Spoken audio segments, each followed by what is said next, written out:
Hello, welcome to the EagleSix Airsoft video. We are going to be carrying on with this 416, what's left of it. So this was started by our other gun tech who's now off ill, and we're going to be carrying on doing that. I thought I'd take the opportunity for, say another video.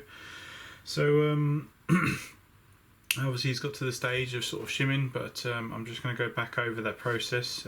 So obviously this would have been effectively disassemble, and then obviously he's got to the point of sort of shimming on the bevel, so we can get some information by for comparison. But we will go back over the process, although I certainly paused up that one on the 416, didn't I? I made it, was it the MP5? I think it was the MP5, yeah, made it a lot worse, didn't I, by over shimming, but it's okay, because we will go through all that. So we're just going to stick this onto the amp tester.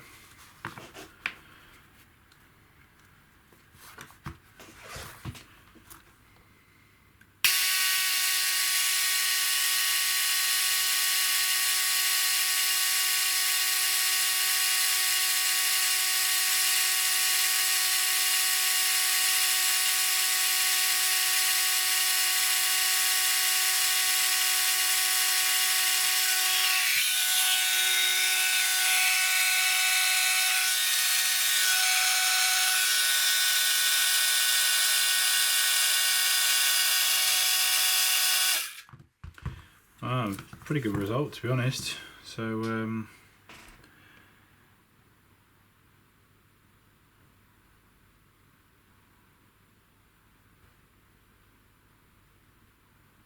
yeah, 2.2 amp draw. How to what was that saying on the internet? How to say that you've got a brushless motor in a gun without me actually knowing you've got a brushless motor in the gun. So there's no way that's not a brushless motor in there. So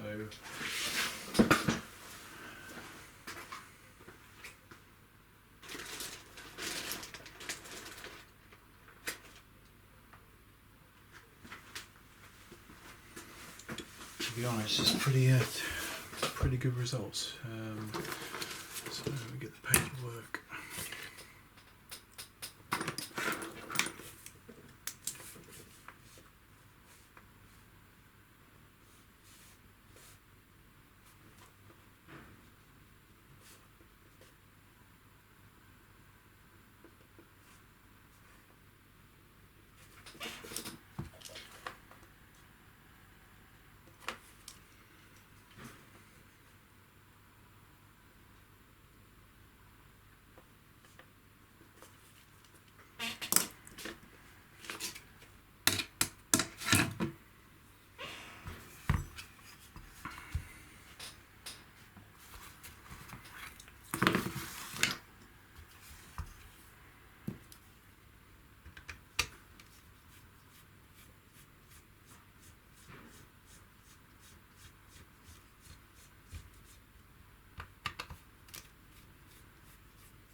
Just take my reference photo there. I always get a photo of the grip wiring.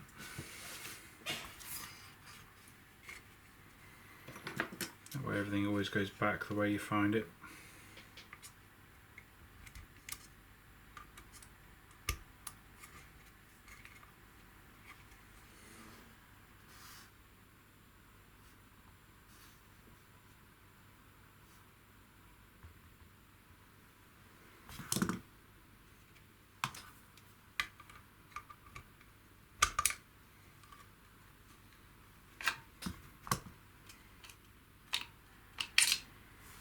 I love these motors. So we've got 31K advanced. Obviously it's got the anti-rotation bearing on there if you decide to use it. I don't think we are on this one. I think we've got the, we could do. We've got the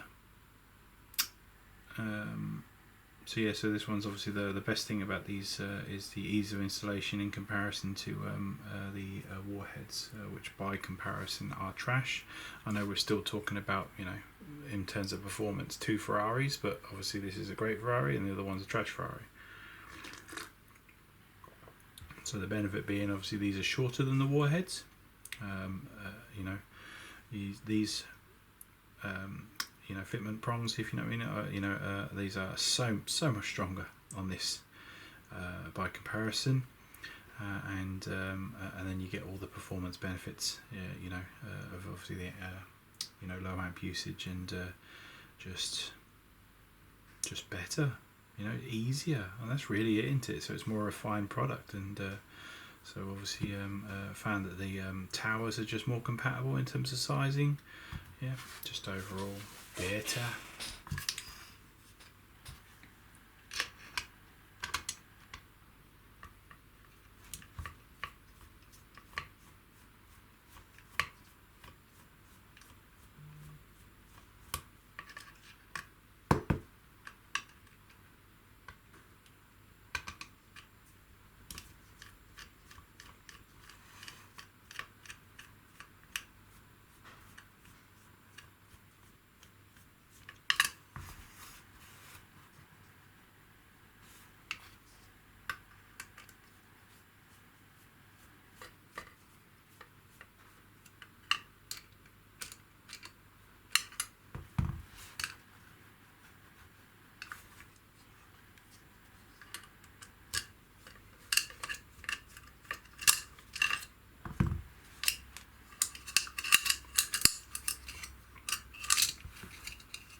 Got a little bit too much slack for my liking, so I'm gonna redo that. Although we do have a reading, if you know what I mean, to realise if we've made it worse, like on that last one.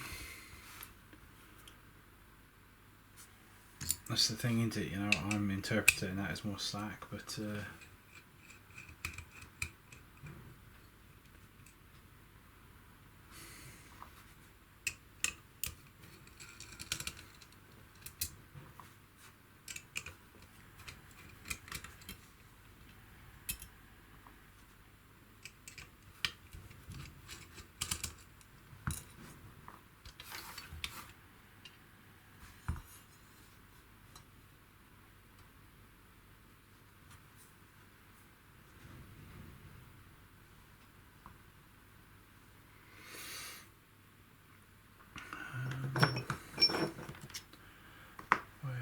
my calipers.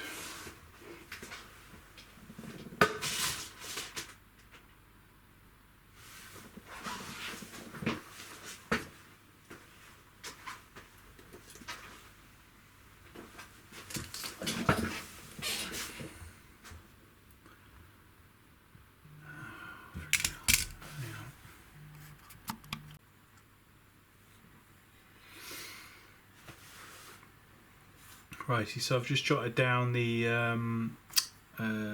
so top of it was 0.3,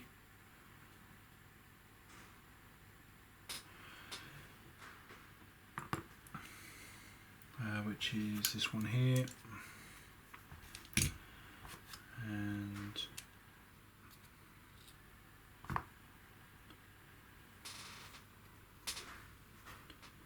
bottom is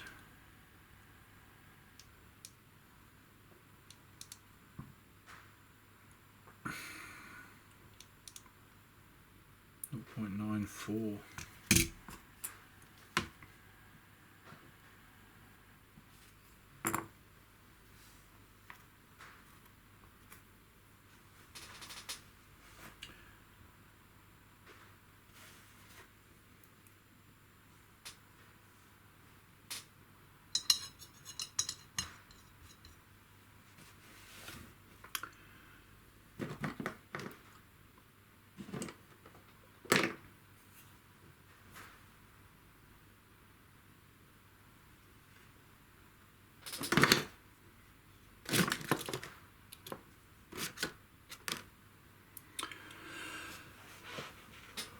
Try to put a marker somewhere around here.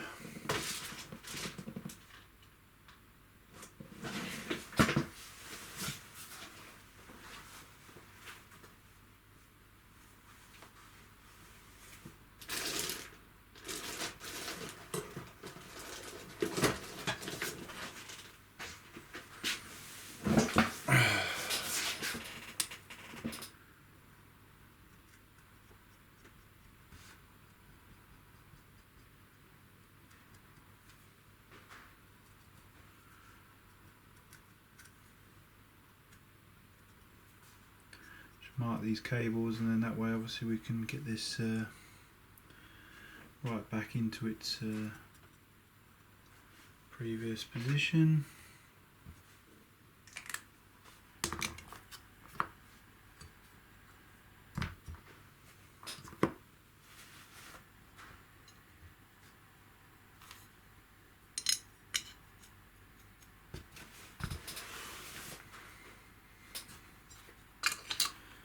I'm just going to double check the height.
Just got a bit of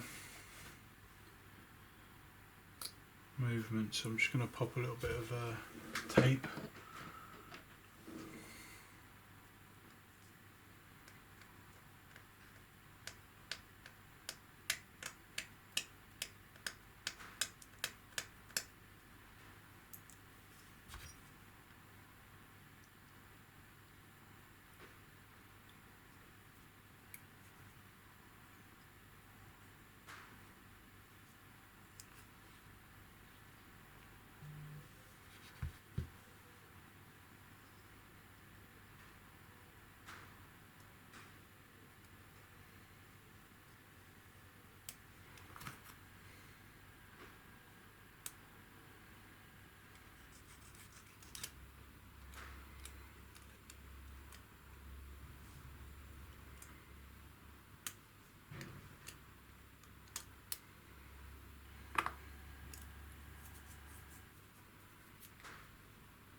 You know what?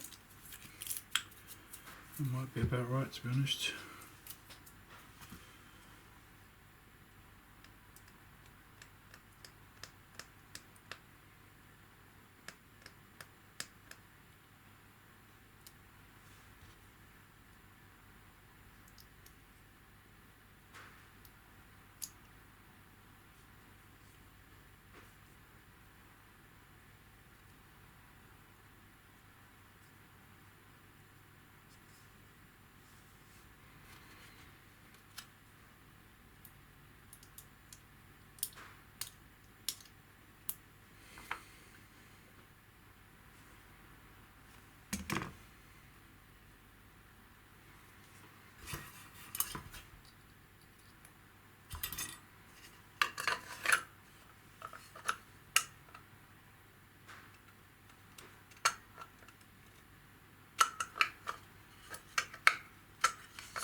One wrap was enough.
So I'm going to try and sit more centrally.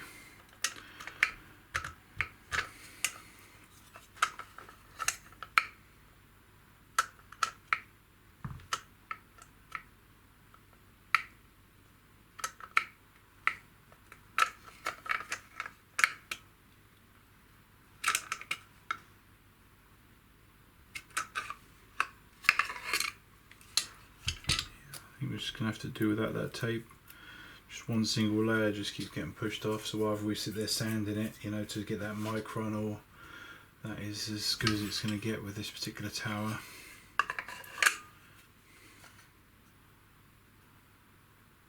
Yeah, it's more that it's uneven just because of the casting, so you know that's pretty spot on as it is. So just go to show how good the sole links are into it. So.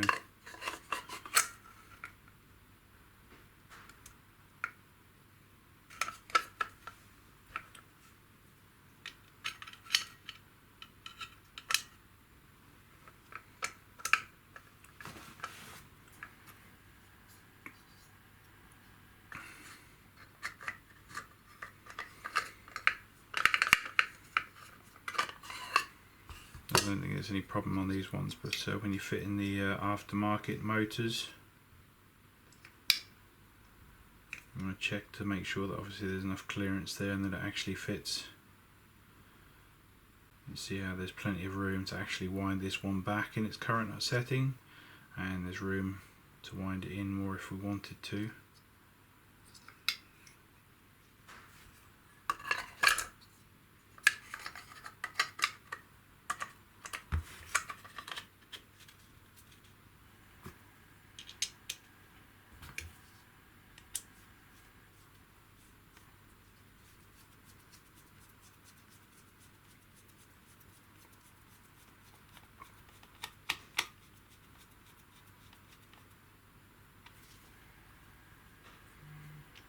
So these are self-tapping, so don't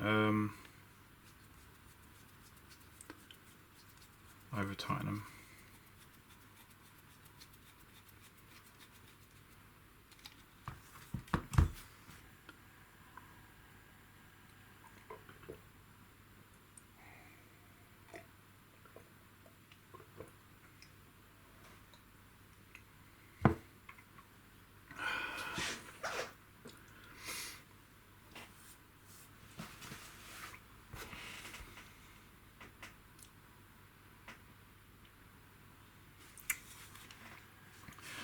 So get a huge amount of visual room on this particular gearbox doing the half shell method.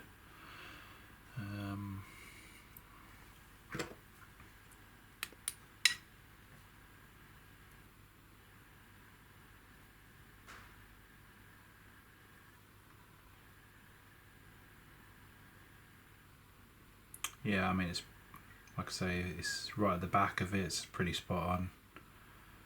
I mean, I would just based on how far that's turned in, I might just do a smidge out. So I just prefer.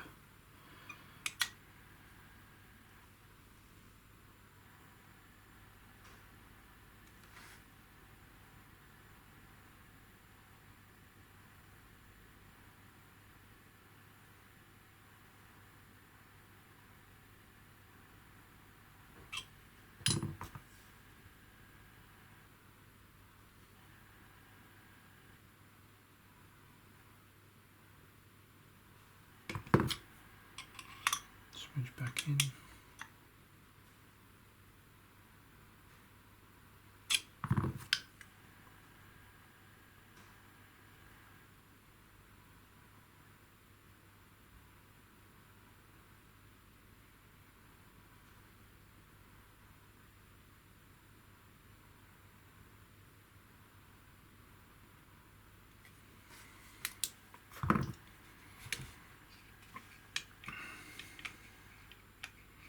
So we're going to want to take out that slack that's on top.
So we've got 0.3 on top.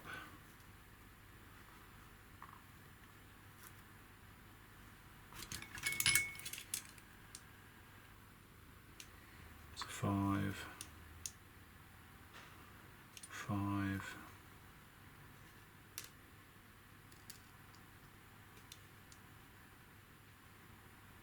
2.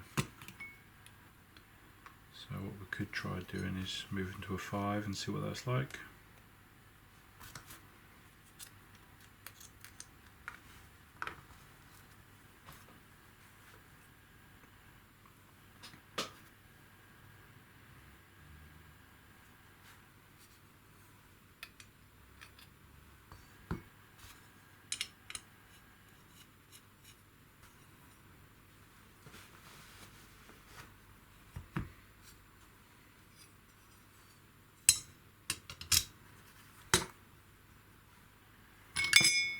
So double check obviously the free movement. So you will never be able to get the proper thing on there obviously if it's not free moving.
Not quite biting properly. I'm just going to slacken these off.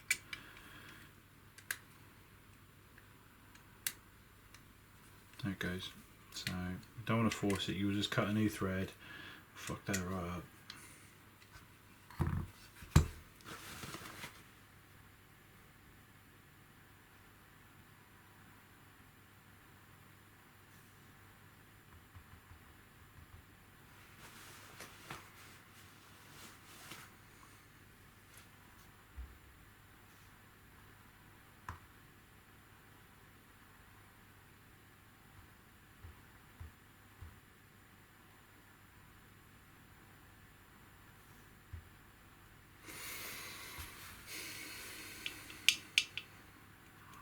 I think that's got to come down a little bit unless I actually wind it in.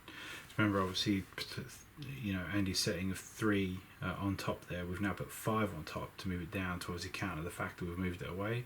We could just bring it back in because it was working pretty well on Andy's setting.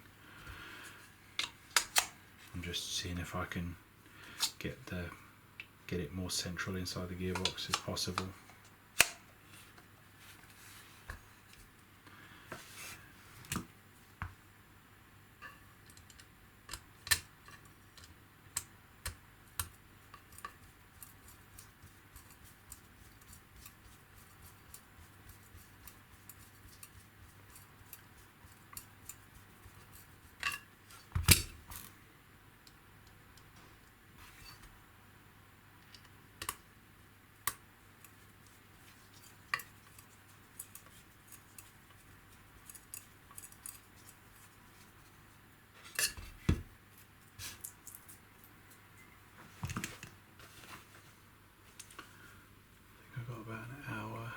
Partners asked that I come home early tonight for a sick child,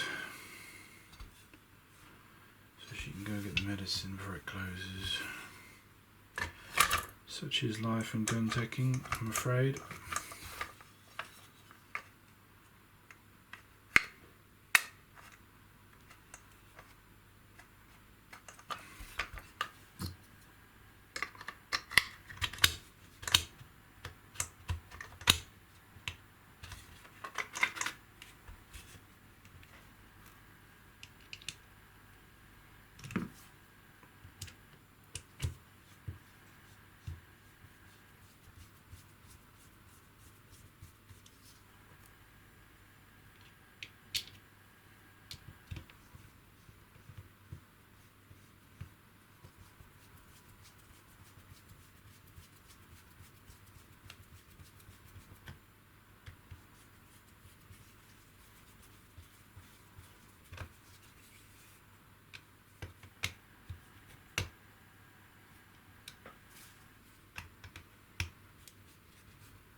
Remember, we always rotate to make sure that it's obviously seated correctly.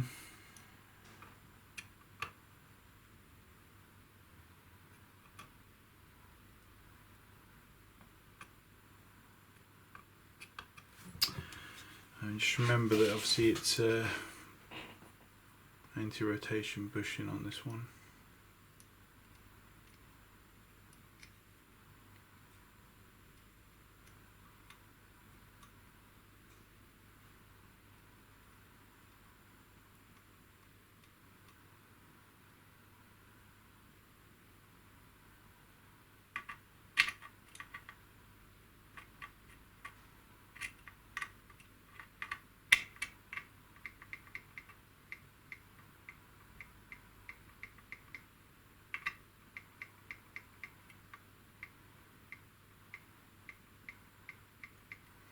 got a little bounce, so let's try that setting. We'll stack out the shims on the other side, and you know, it is close to it, but I suppose we've got some height adjustment going on.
So we are going to want at least, I don't know about at least, but let's try 5.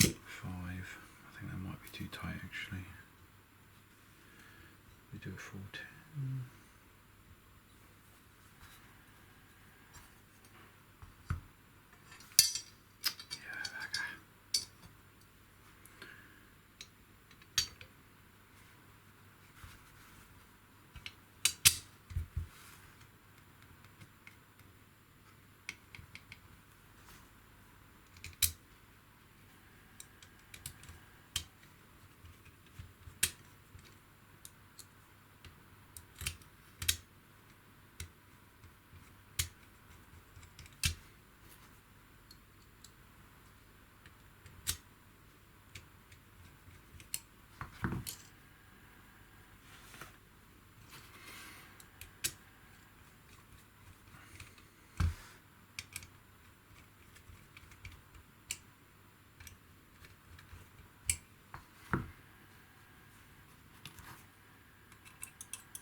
Yeah, I mean there's a tiny little bit of bounce, but there's less than what there was previously, which is good. It's just a bit of combination of shims there, and obviously we've now lowered it ever so slightly, just still a smidge protruding. That can happen on grips. Obviously if they haven't got the modifications, you can take a smidge of material out, you know, if you're in grips and you have protruding things, or you can obviously take height off gears, but I'd always recommend modifying the grip if possible, especially since it's not something you can sort of see on the inside or outside. So right, so we're happy with that in terms of obviously not much bounce, right? So we obviously now need to test it with the high speed. So we're going to add a little bit of grease, we're going to put the wires in. Obviously we again, I'm just going to talk like people haven't seen my previous videos and stuff, so we're just going to test with the non-MOSFETs and stuff, you know, because we want to take them out of the equation in case there's a problem, and obviously we don't want that to like over shimming, if you don't mean, to cause problems with the MOSFETs and stuff. You know, we want them to, their installation to be the first time and just clean, you know. So we're going to get the wiring in, which we marked previously. So red first. When you're installing the MOSFETs on the wire, we'll go over it later and stuff, but you do not modify these. Yeah, so the gate and Leviathan manuals, I think, say to modify that to create extra room. Do not, you know, so it creates too much slack on the wiring and allows the wiring to come up and potentially foul with obviously the with the bevel gear.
Again, get the roll pin, make sure the wire's clear of the entrance.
So bend your wires down to the bottom, up and to the back.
We'll spring it up and down just to make sure obviously you're not catching any of those wires.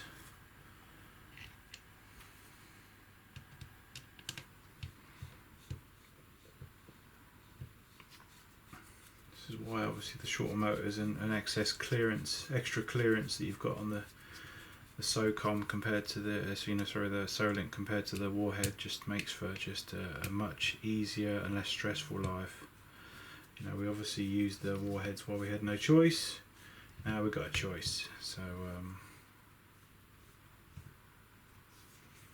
you know, let the good best product war begin, because obviously the people who benefit the most are going to be you, the consumers, you know.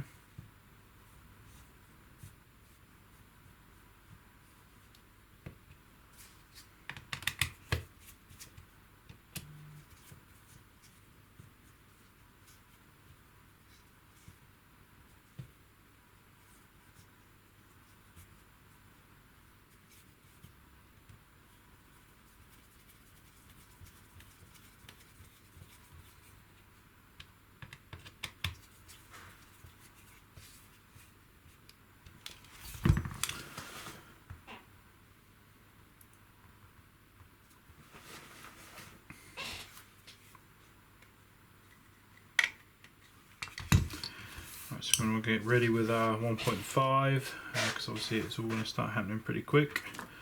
Going to put our amp meter on so we can get some measurements. Obviously we'll have to reset it in a minute anyway, because we're going to be adjusting this.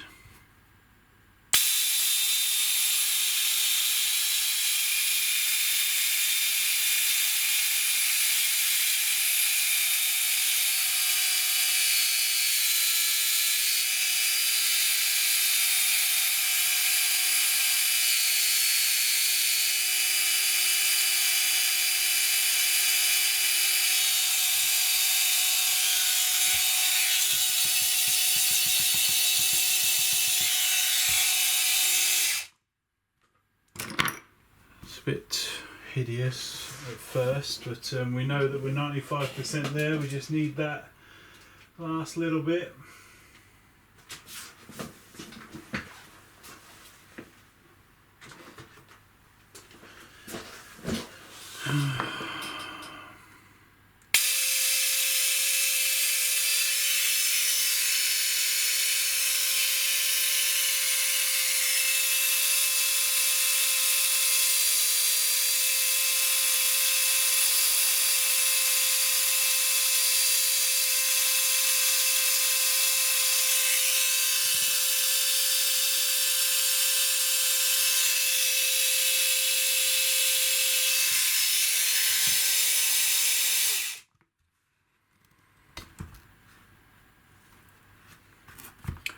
We're just going to reset, stick it on our standardized battery. I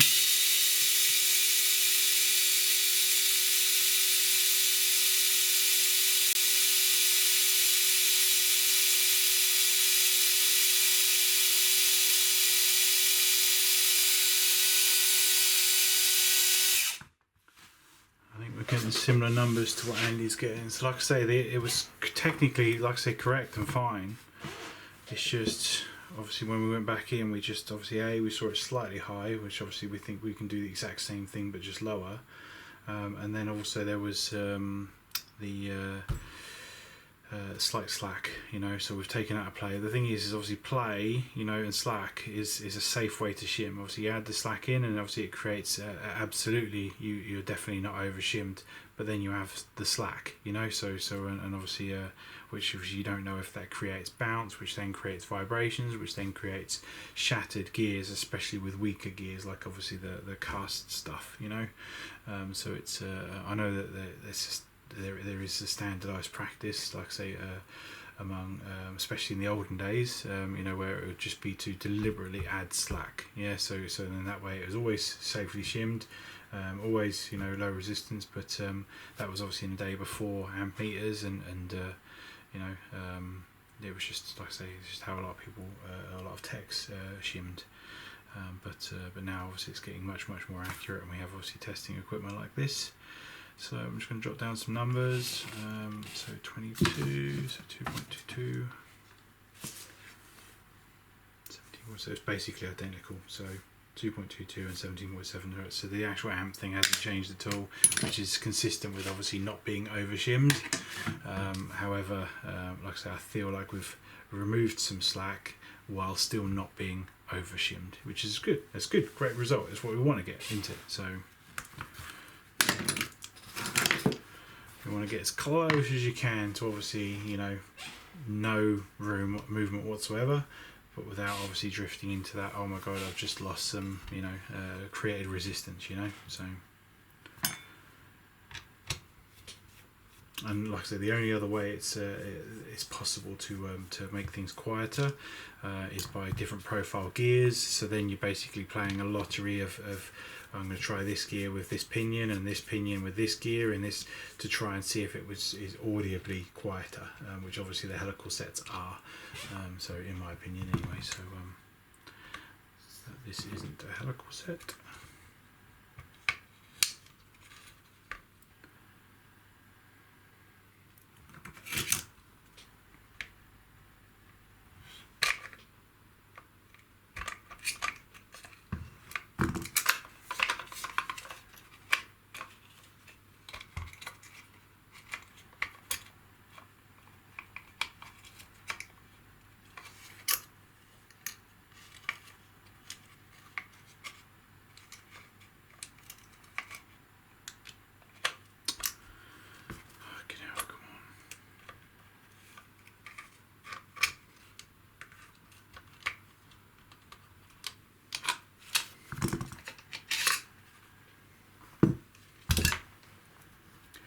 These shims over here so they're out of the way. We don't want to confuse things, do we? We'll get some final shim measurement of the bevel.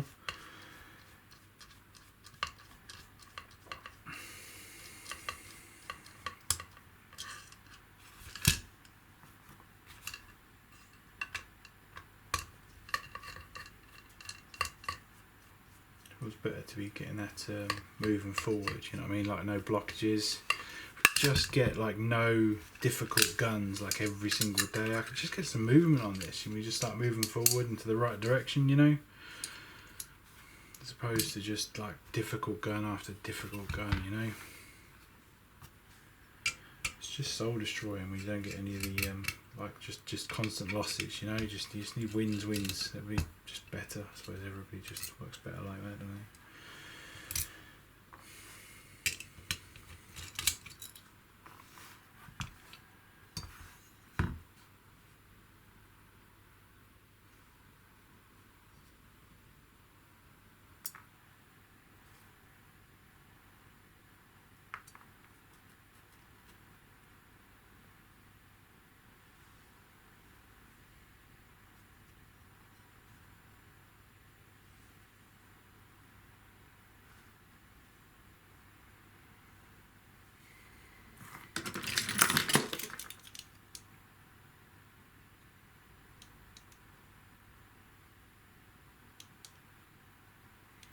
It's 46 on the top, it's going up from 3.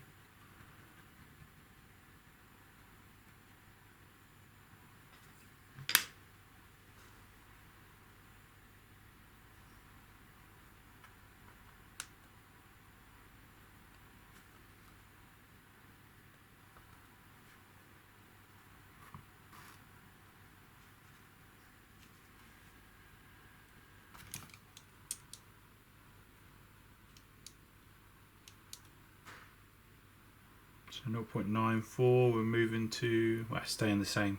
Okay, so basically we've added 0.16 onto the top of the sector gear without over shimming it. So it just goes to show that there was technically some slack there. I know it's nitpicking, but you know, it's part of the trade, isn't it? You know.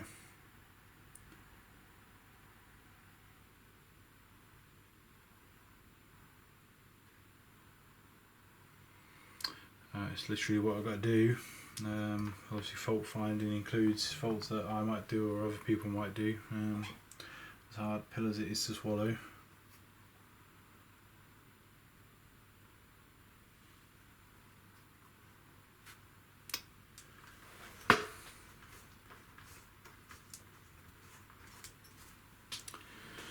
Right, so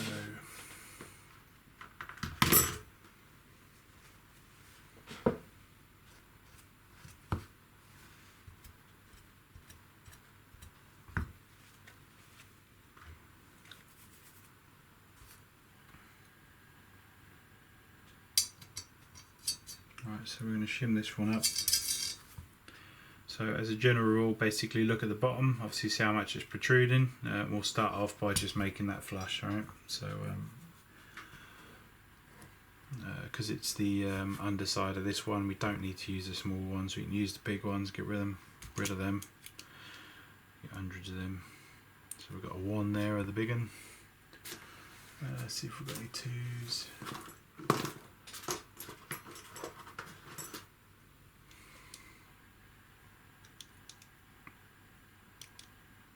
Oh, we've got a 16.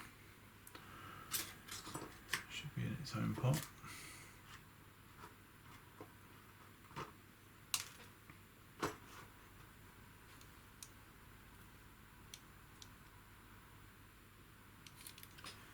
Another 16, so we could basically stack those and go for a 30. 0.32, so let's have a look, see what that comes out at. Might be too high, but let's have a look. No, looks about right, doesn't it?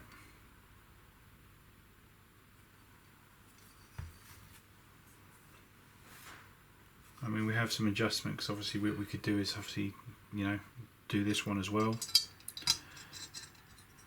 Sort of see these, they're very close together with no shims underneath that sector gear. So obviously, because this is, you know, often has electronic equipment or switch equipment from, if you know, if you get the old school MOSFETs, you know, or even just cut off levers, you know, we're going to want small non-interferent shims, yeah. Okay, so we want the smaller sized ones. Okay, so for underneath the sector gear. Now, it's not an exact rule of thumb, right? Like just to say, well, we put 3 under that one, so let's do 4 under that one, you know, because obviously the gears are different sizes. So, but we could do that and see. Got to start somewhere.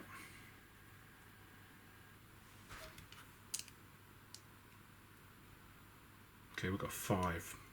So that gives us well, I don't know, until we get it in there, do we?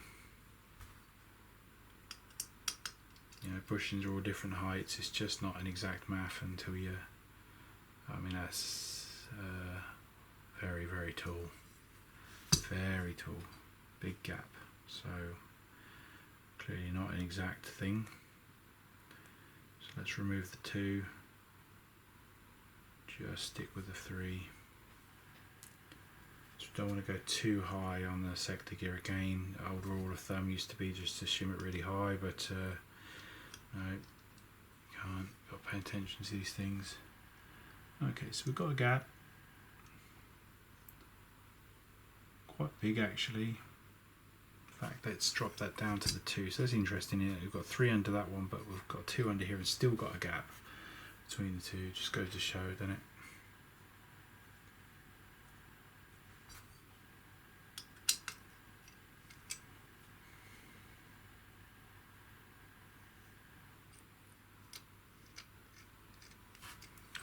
We can get the tappet plate and have a little look-see.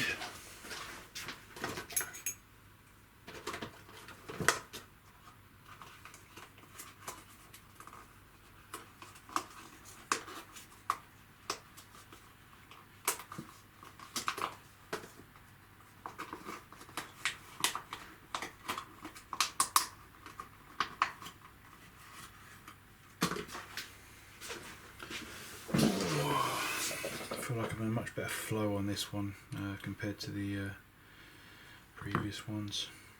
Obviously it's like riding a bike in it, so a bit wobbly at first, but you soon remember, don't you?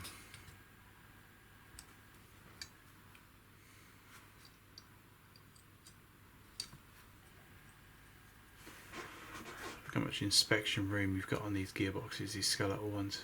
Yeah, such a great design.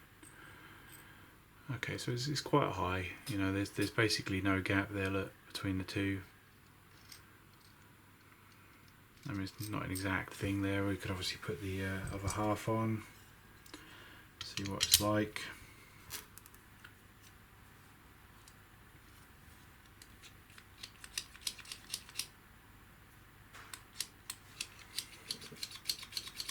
If we tilt it left, we've got a little bit of movement. If we tilt it right, we've got absolutely no movement. And obviously, since what we're testing here is obviously the shims on the underside, yeah, so i.e. that direction, and we're getting clear movement from that tapper plate. So I would say that that is shimmed, not high, which is good. That's what we want. We don't want it shimmed too high, so that's about right. And like I say again, as a general rule of thumb, for these gears, with the exception to obviously the bevel, you are aiming for somewhere in the middle of the gearbox, yeah. So because obviously that's how any company, with a sane, sanity, is going to design the gearbox. Yeah, they're not going to design it so that a gear protrudes that far out, on one gear. So obviously if you're shimming and you get to the end of it and obviously one of them is sticking that far out and all the rest of them are flush, I would seriously relook at that gear that's sticking out, if you know what I mean. General rule of thumb, like I say, try and get them all central, especially for these ones that obviously are interacting with other parts. The exception being obviously the bevel and certain combinations of motors which are obviously longer, shorter, yeah. So you've got not much choice. Also grip angles, if it comes in at a weird grip angle, you might have to obviously get it a bit higher, if you know what I mean, to give it a bit more freedom, obviously on a weird angle, so to get it sounding correct. So keep getting distracted while my man's playing. So we've got our heights, set, if you know what I mean, for our other two gears now. So obviously, and we're clear of the tappet plate. So now what we need to do is set those heights by obviously taking out the slack on the other sides. Okay, so we're going to go and take out the slack.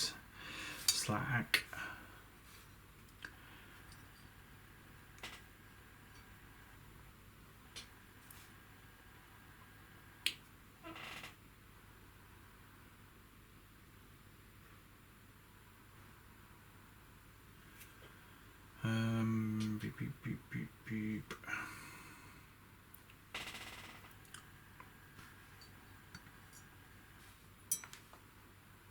No, don't drop on the floor. Catch it, watch, catch it. Yes.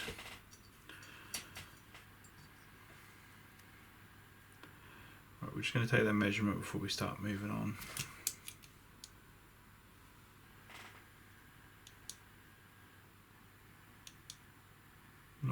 .33.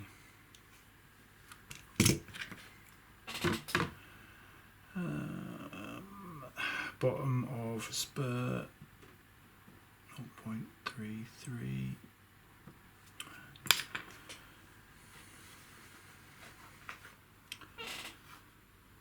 Spur being short for super gear, by the way, if you wanted to know that useless fact.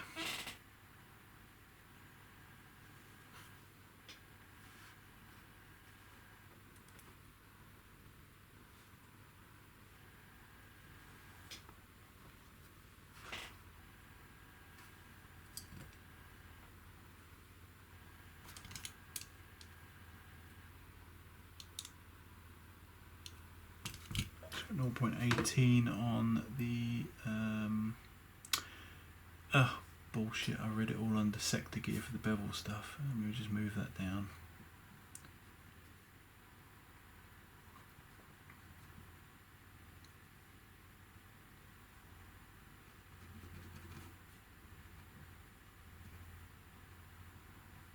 Oh, this pen's alright.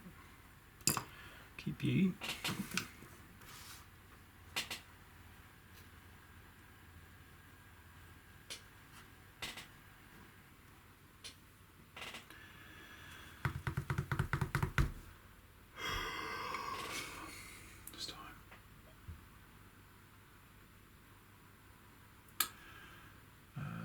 need to be back for 7:30. It's 10 to. I've got 20 minutes home. Right, I do need to range test this MP5 we did earlier. I'll do another 5 minutes and then see if we can just finalise up the shim. That'd be nice, wouldn't it? Well, we won't get the final testing done because it's got to pull the grip on the wiring and stuff. Right, let's see if we can just get all the slack out and get into a good place. So we've got a 0.3 on top of our other 3. We always have the small one at the top of this particular gear, because on this gearbox they're incredibly close to the bevel, and obviously if you put the larger ones on, they'll interfere with the top of the bevel, if you know what I mean, up here. Check for slack.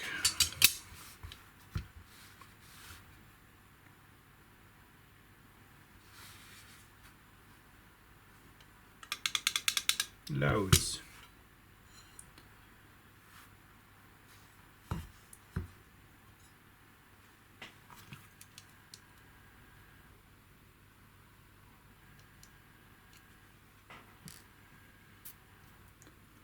I could do with a 5. Normally lying around everywhere, those.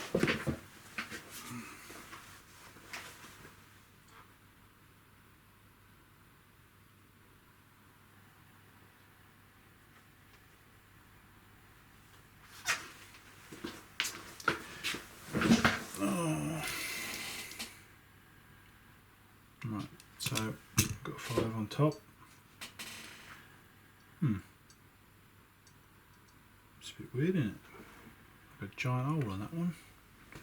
Should be 3mm, I think, for the shaft on the normal gears.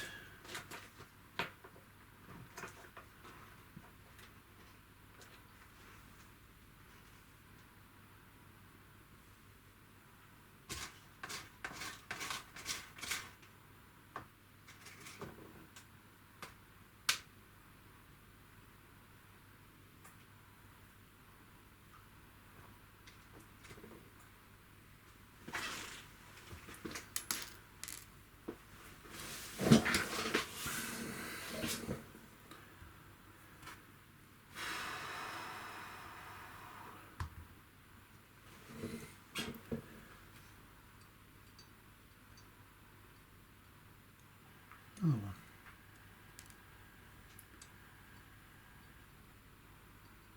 one. Guess it's just how it is then. They're all bloody coming up like that.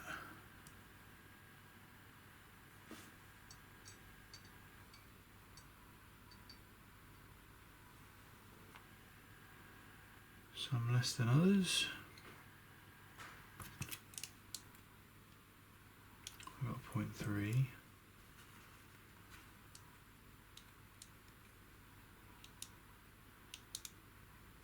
0.55. Let's try that.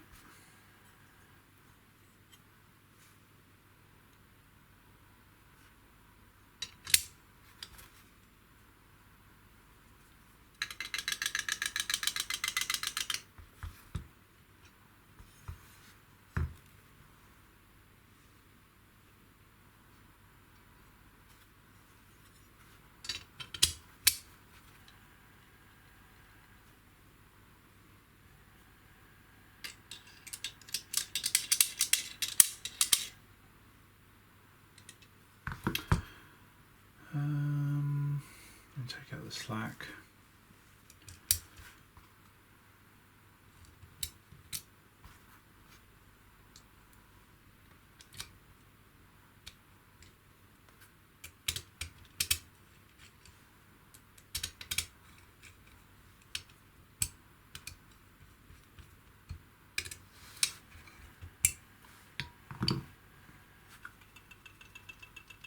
Just a smidge.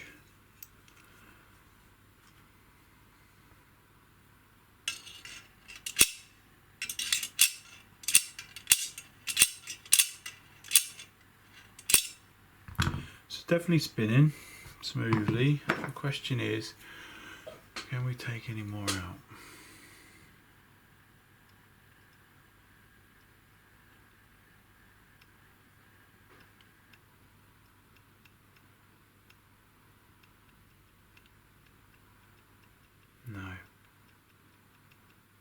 No, we go one more, and that's over shim territory. We still have a few more screws to go in as well. So yeah, no, that is that's enough on that one.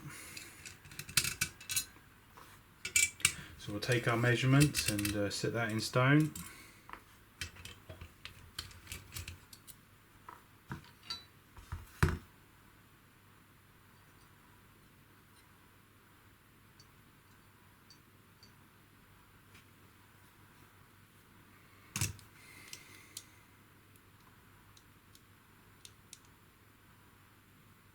So we've got 1.06.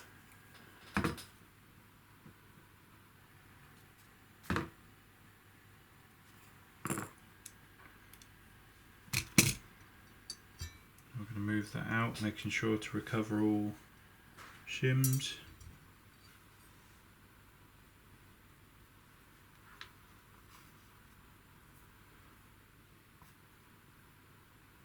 And now we've got this one going in.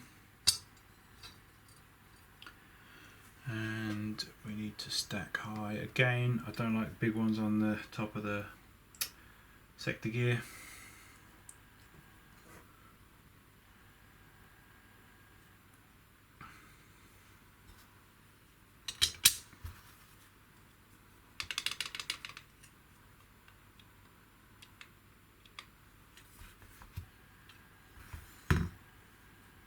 What we got going on, because there's a smidge of movement left. We've got a 3, we've got a 5,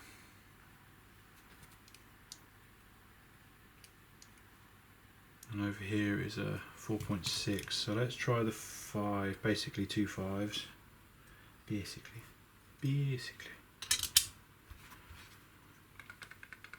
A little bit of movement, but that might go with the screws.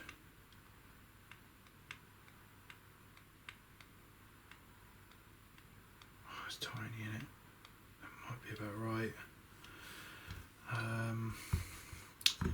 Maybe there's a slightly thicker.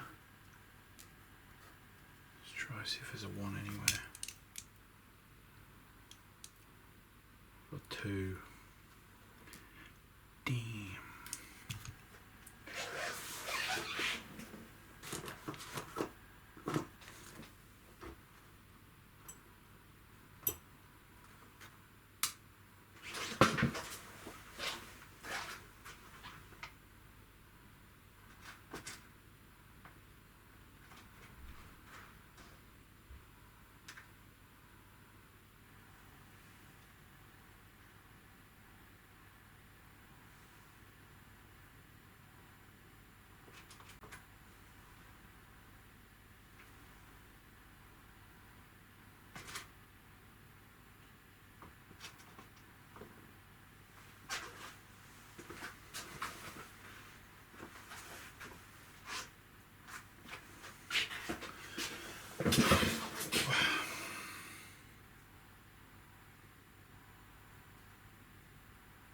We've got a small one there that might do.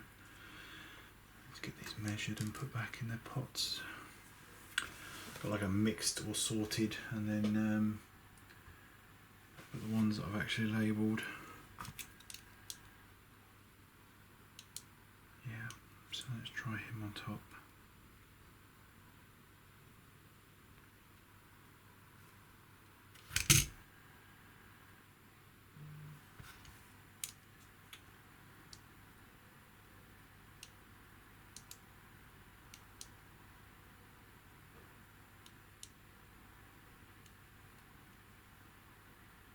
What's going on there? I thought we had 2 5s. So we've got 0. Basically 9. 0.9. Oh, here we go. One over here. Shit. We're all fucking all over the place now, aren't we?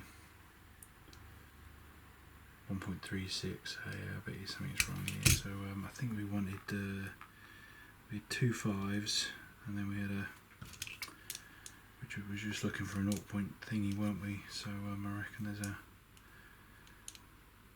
interloop here somewhere. 3, yeah. Ping off that 3. And let's try these. What?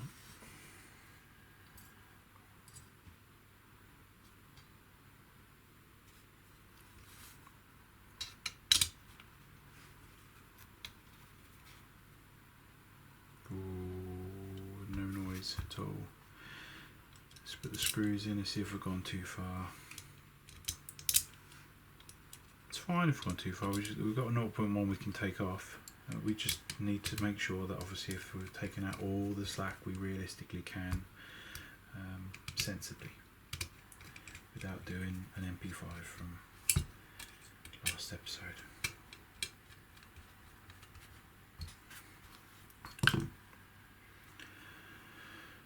So I made that one into a bloody molehill, mountain over a molehill, didn't I?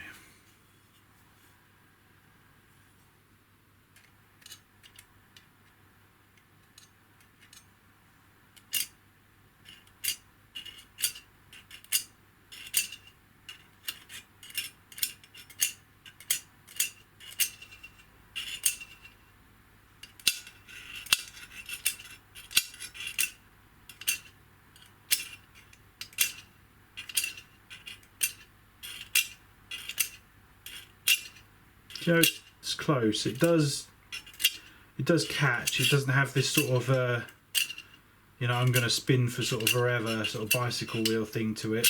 It's free moving, but oh, there we go. That one did it. Ah, see, there we go. Almost like, you know, if you got those sort of old rim brakes, if you know what I mean, just ever so slightly binding, you know, just ever pulse, you know, thing, which probably might wear out, you know, if I was to just sit bedding in this particular shimming combination, you know, probably would be able to take out that slack and make it free moving.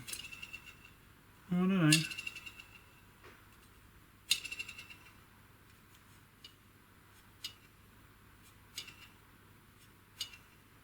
Just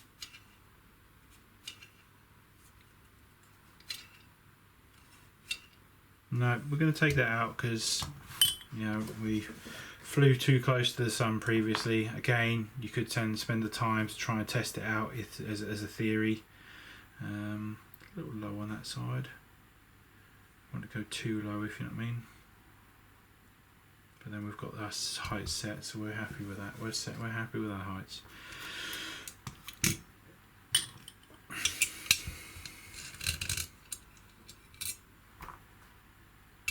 Righty, I'm going to pause it there. So we've got basically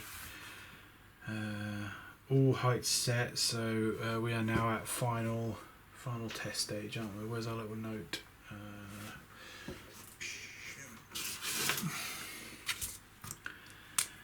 So final load test of all 3 gears.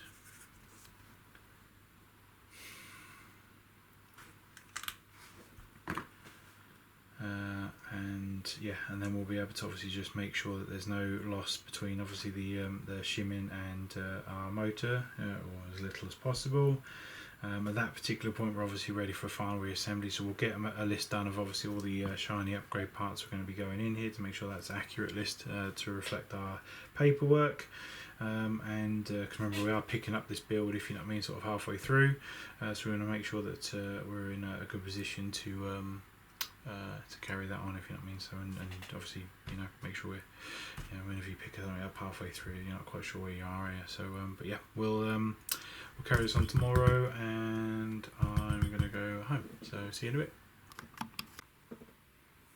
bit. Busy day today, so I'm picking this one up quite late, and I don't know how much time we'll actually get to continue this, but I'm going to give it a crack. Final tests, load test at all 3 gears, yeah. So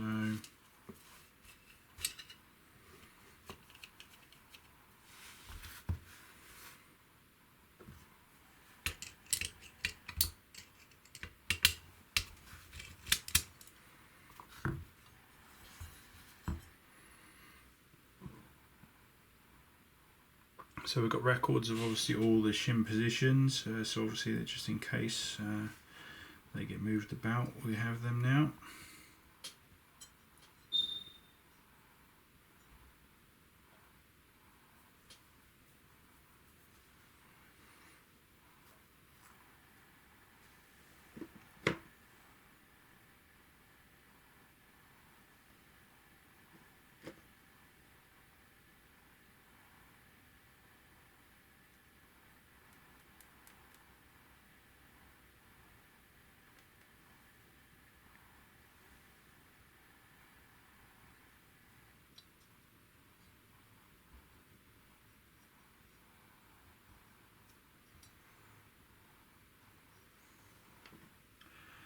Just going to get a bit of grease inside these bushings. We know that they're not very tight, but I want to just lubricate the surfaces anyway.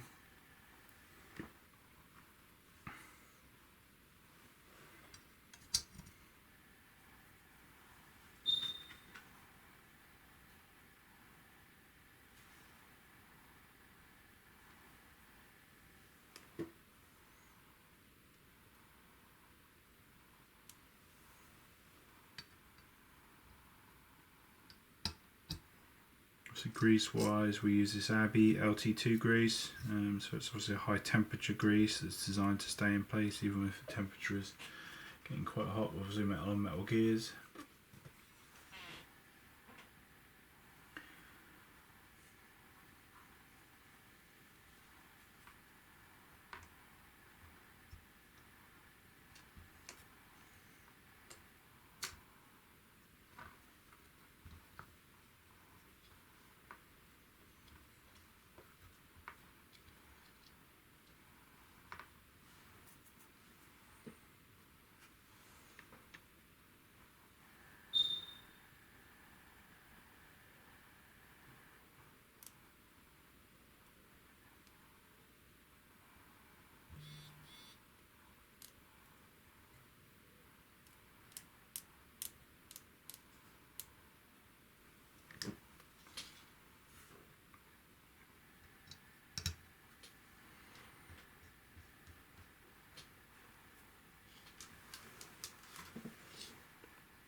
Got our gears in, we're going to put the top half on. We've obviously got our power circuit there to obviously operate it. We're going to do a load test. If we're happy, then obviously we'll carry on with final assembly.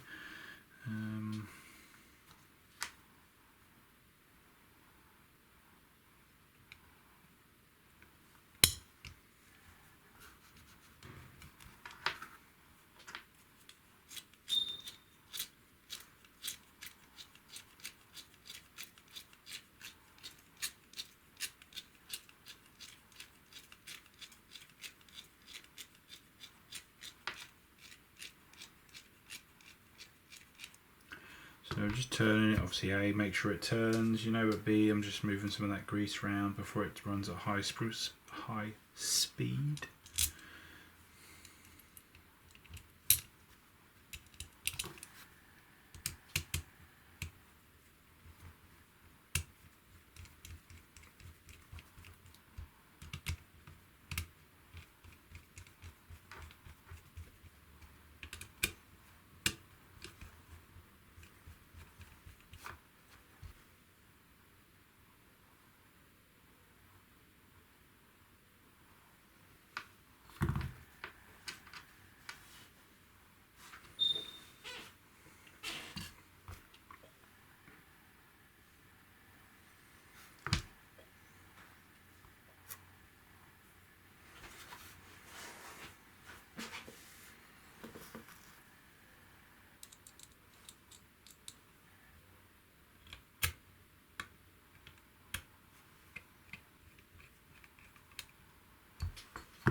Tuck our wires in.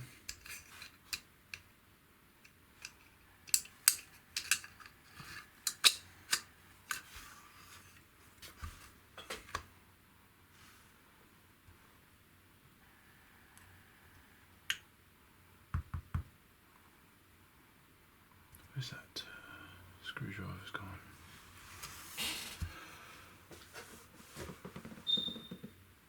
Oh, where's that gone?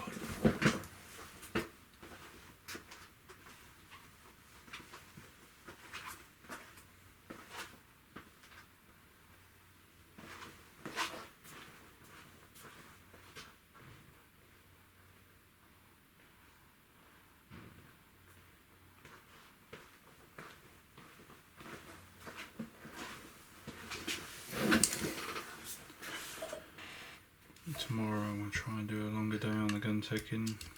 Depends on how fast I get the orders done in the morning.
Okay, bend your wires.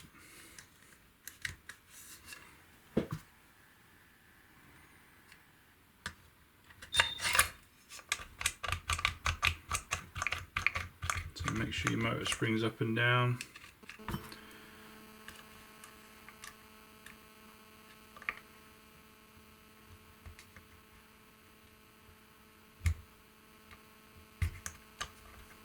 Positive.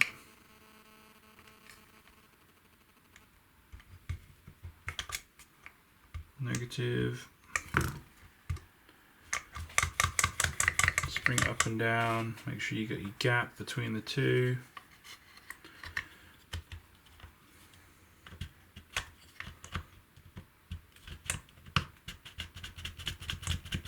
Make sure you get that springing up and down.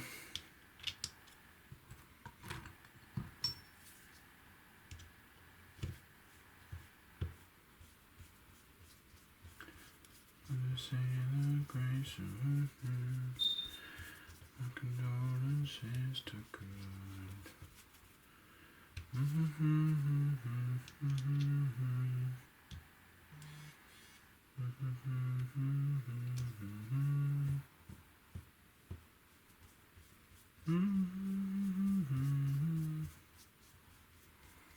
Can see that open door. Close your eyes. Right.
So obviously you want to test left and right to make sure that obviously there's no issue for whatever reason with obviously too much slack on the gears, because obviously you would start to hear a change in pitch and tone if you did have excessive slack.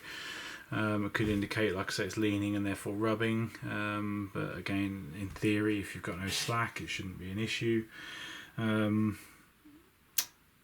know, it's yeah, I mean, I'm not sure. Yeah, I mean, I was going to say there's no sort of real right and wrong with Tsushima, but there is obviously a preferred. Obviously, you can get a success in an area of margin, and obviously better success than others. You know, so I think this is obviously spot on with the shimming.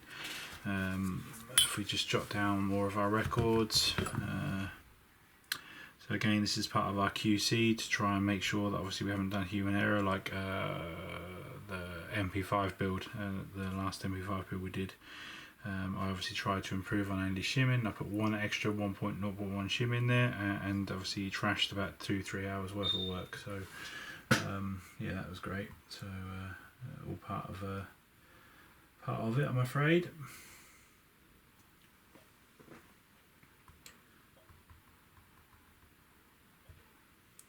So we've got 2.5 amps with all gears. So that means efficiency wise we've lost 0.3 amps to the gears, which is incredibly efficient. We've got 18.5 watts, so we've lost 8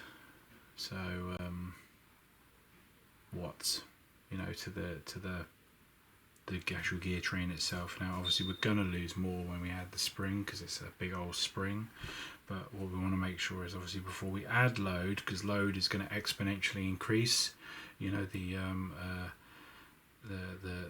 any problems. Yeah, so obviously we want to make sure there's no problems, because like I said, a little problem like this could be a big problem with a big spring. Yeah, so because it's going to exacerbate everything. Yeah, so we want to make sure that this is as efficient as possible. And just as an example, I think the MP5 was probably what, about 4, something like that. So with this motor here, we've dropped it down to 2, and the MP5 was, you know, when it went up to 5 with that extra shim that was in there, was noticeably higher on the amp usage. Yeah, so it was up to above 20 in operation, and then obviously we removed the 0.1 shim, we got it down to 15. From by removing 0.1 shims, we dropped 5 amps, you know, under load. And then obviously you know, and that was when the difference between I think 4 and 4.5, right? So this is 2.5, right? So it is such a reduction, you know, it's almost, you know, unbelievable. This is how good the brushless technology is, which is why we would really like Jeff trying to make a MOSFET system for the MP5, so that we can then start fitting brushless motors in the Tokyo Marui MP5, and I think people would pay for that. Yeah, for the brushless and the in the MP5 Jeftron MOSFET, people would. It's who would not want this? You know, this kind of amp reduction, you know, in their MP5. It's amazing. Right, so I've got them jotted down. So obviously the only thing left of our quality control, you know, with the amp testing process, is to obviously take a measurement when it's under a load, which is obviously much further down when we've got it all put together, and we'll get them reading then. I mean, like I say, we could just assume that obviously we're not expecting anything untoward, but the concept is that if something accidentally changes when it obviously shouldn't be, if I accidentally put a shim in the wrong place or done it, we're then catching it before we then continue further. So, you know, hence the 4-point checklist. Yes, so we check at these 4 points to hopefully prevent us going further and wasting time. You know, so. You know, when things start to, especially when you do it obviously over and over and over, I know I'm obviously picking up, you know, from Andy. So obviously, you know, I've done lots, you know, but you know, obviously you go away, so to speak, on holiday, you come back, obviously everything feels a bit weird until you sort of get back into that routine. And obviously the more and more I'm doing of these, the faster I'm doing them. Like I say, you'll see my speed increase. You're going to see obviously the problems reduce, you know, because obviously I'm just repeating the same thing over and over and over. And in theory, with this quality control focus, we really dial it in and continually get exceptional results. Hopefully that's the plan, and that's all you can do really, is obviously just try and have good standards and try and maintain those good standards. So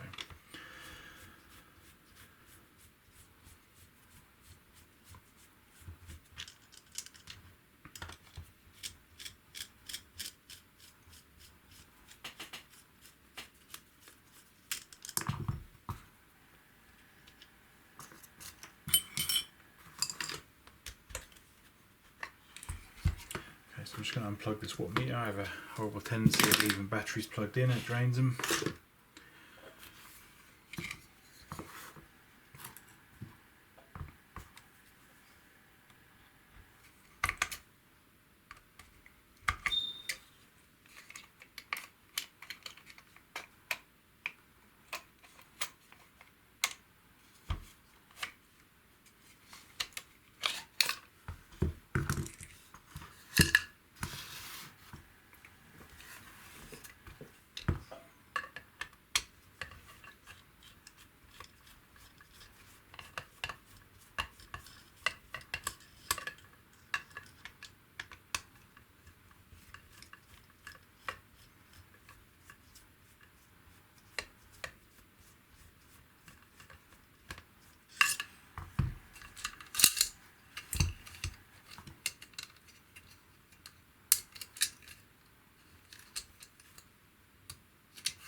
So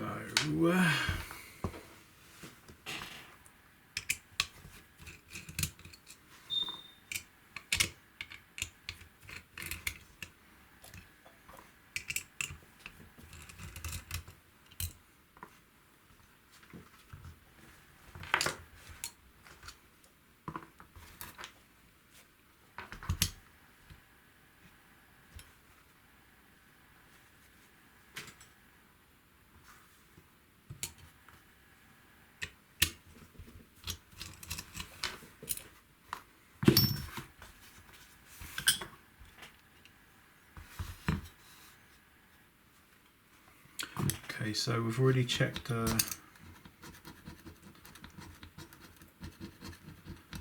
rails would have been done previously.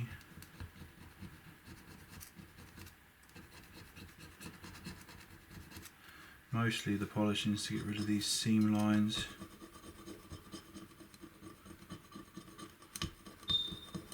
I would have took a bit more out.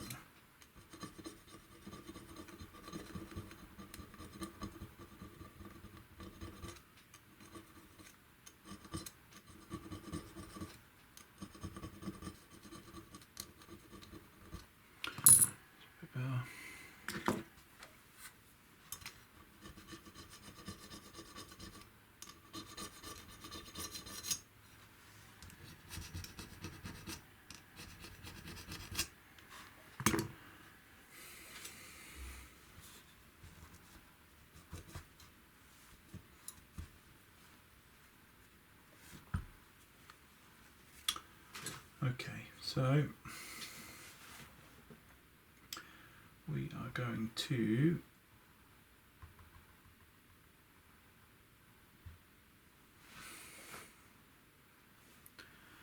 take the wiring out, which requires him to come out. We're gonna, because we've got the fancy motor in there, we're gonna give it a go without the anti-reverse latch, but obviously normally we would seat that anti-reverse latch back in there because obviously it needs one, but obviously because we've got the anti-rotation in there, we're going to take the advantage of not fitting that. That should obviously ever so slightly subtly change the pitch because obviously no anti-reverse latch, and then I'll let you guys be the judge on the quietness and performance, whether you think it's worth it.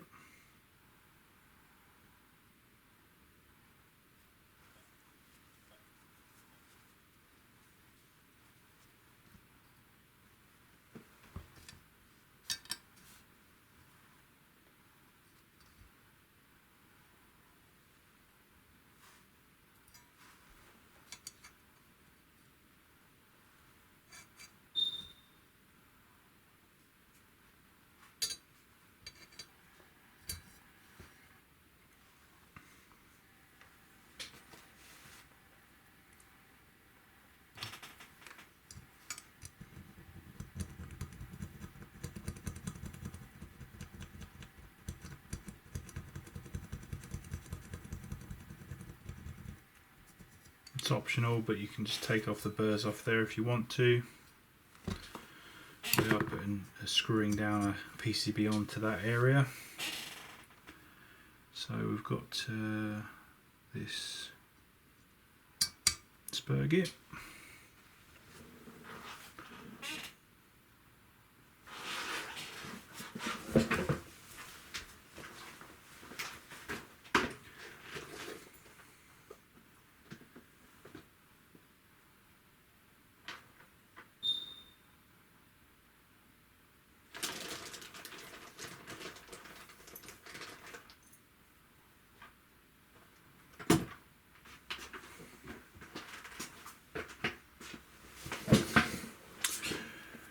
Go over the spec because obviously I've picked this one up mid build.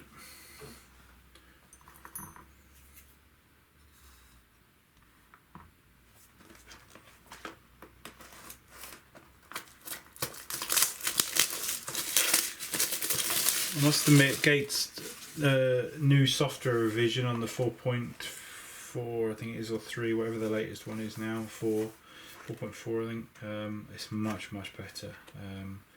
I think they've maybe learned some lessons with obviously their new V5 motor, which is just a Solink rebrand, and it's yeah, it's just the trigger response was exceptional on a Solink V5 and a Gate Titan, so hard to ignore that kind of level of trigger response, you know.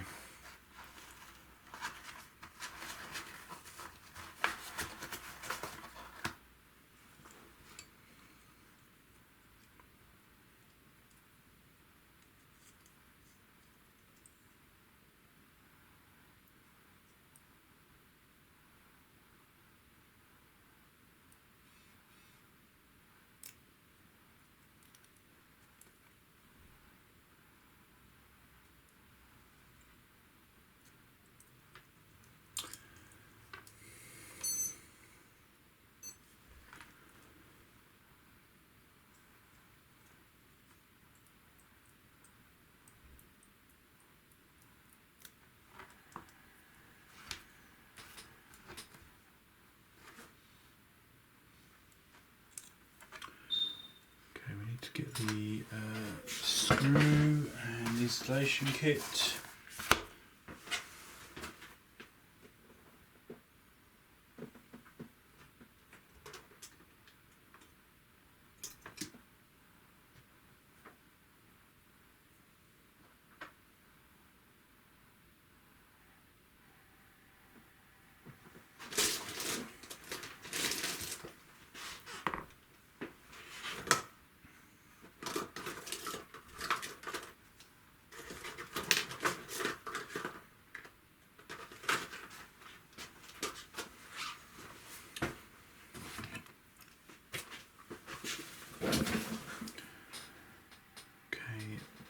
Apologies while I just do some admin.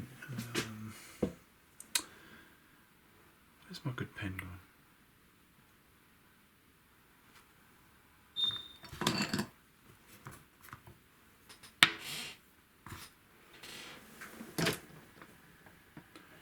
There he is. Right.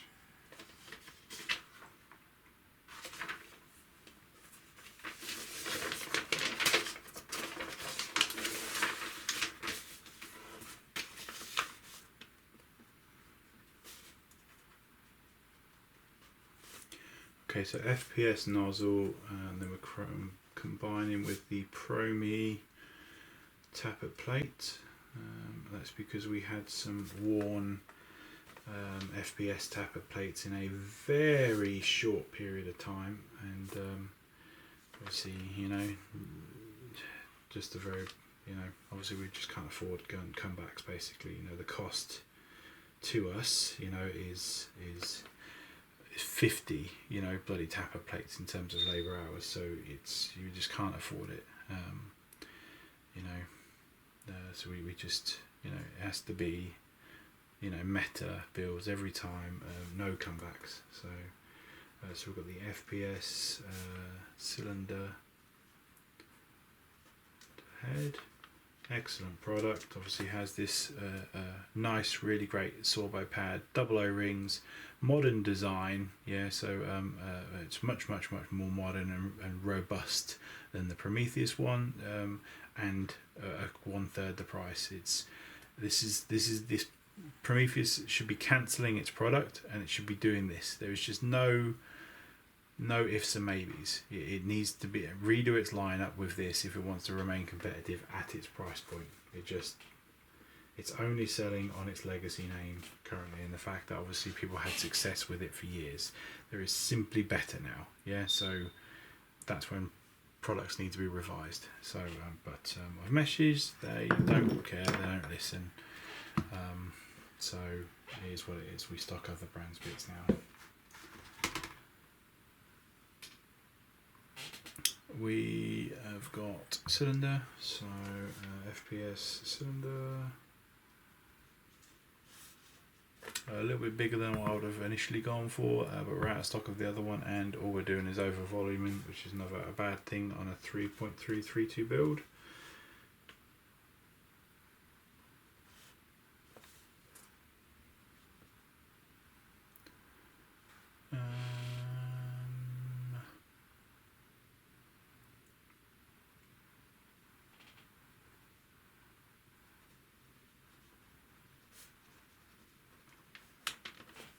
I've only got these new Pro spring guides, and they do need modifying to make sure that they move properly.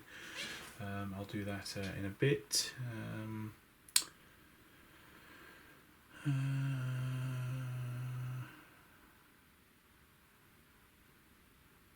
So next the FPS one's out of stock. I want to make sure I get that as many upgrades squeezed in as we can.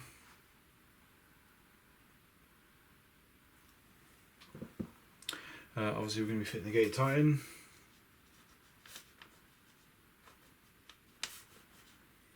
And NGRS rear wired.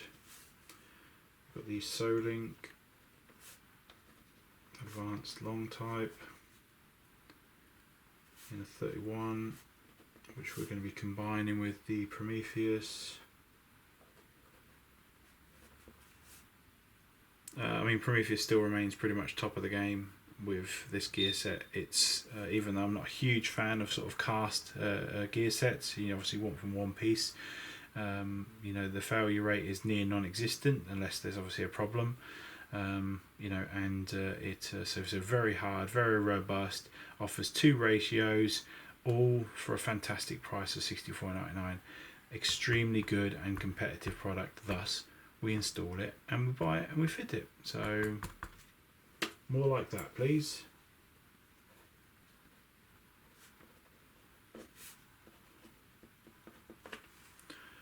And then we've got the FPS bushings. Obviously we replace bushings from the plastic ones, even though a lot of customers don't allow them long enough to actually break. They do technically warp and turn into a little oval and distort and stuff. So so we do replace with metal bushings, so that's pretty much it, I think, in terms of upgrades. So that's obviously going to cover all the internal parts. Obviously we're also, hopefully, if we've got it in stock, going to be fitting the Lilacs trigger pin. I did put them in stock and everybody's been buying them, so hopefully we ain't sold out. If not, it can technically be installed later. Obviously we're going to leave the tapper plate in there, or we need to install the kit. I am out of practice, and so I've got to put the sticker on there with the installation kit, so we'll do that in a second. And I think that's everything for bits and bobs. Enough to obviously get that reassembled. We'll fit a EagleSix M95, and we're going to be fitting the EagleSix upgraded recoil return spring, because we are fitting in quite a fast motor and obviously fast gears, and obviously we've reduced resistance on this to just 2.5 amps, so we know that the gear chain is moving incredibly fast and efficient, so which is good. So all possible gains have been gotten out of it, so that will probably result in faster rates of fire. So we do need to make sure the recoil system keeps up, so we're obviously going to slightly bump the rate of fire there, just a smidge. I think that's everything for now.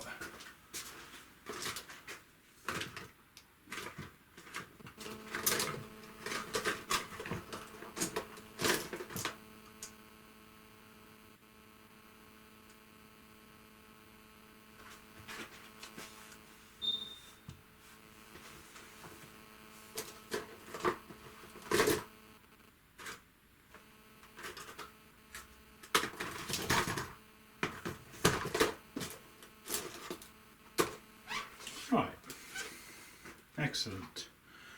Paperwork done. All the bits and bobs documented to make sure. So I'm going to continue installing. 7 minutes.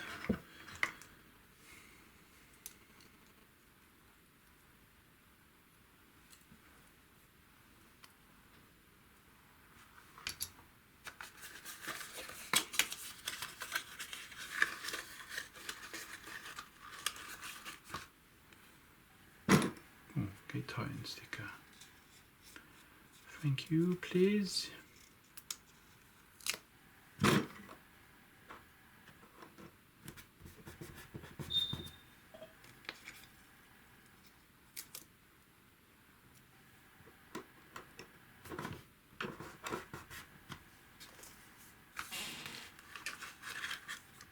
So I'm trying to graffiti my desk with stickers. When the camera pans out, everyone's like, oh, look at the stickers. Airsofters do like stickers. Washers. Stickers.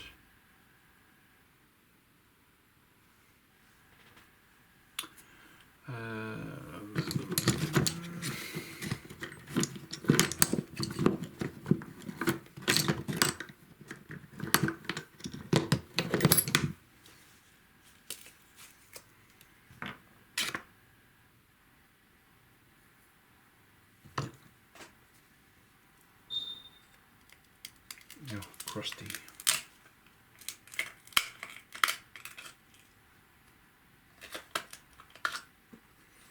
Okay, that goes dead. Gotta glue down, glue down.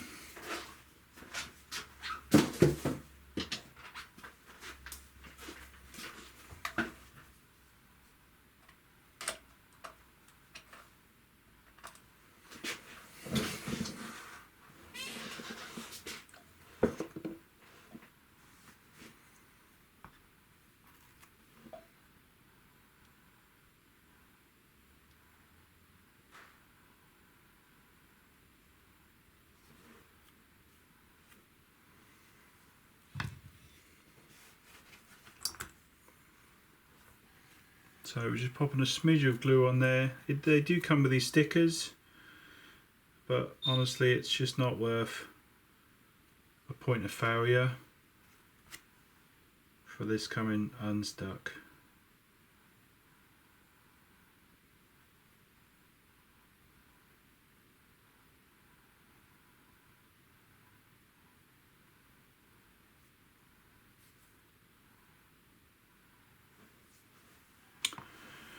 So just a smidge of glue, and then obviously in theory sticker never accidentally comes off one day or something, you know.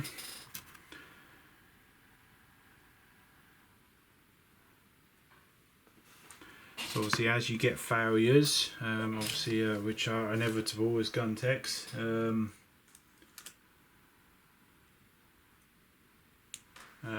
need to obviously try and build those failures in. So obviously to assume that a gun tech will never ever get a problem is just arrogance of the highest order. Yeah, you will get problems as gun techs. The key is obviously how you approach the problems and building them in to obviously, hopefully, you know, learn from them. So it's you know, it's like when you're teaching people and stuff. You know, I've got absolutely no problem showing somebody how to do something. I do have a problem on the 10th go. So you know. You only really want to show people what once, twice. After that, it's like, hang on a minute.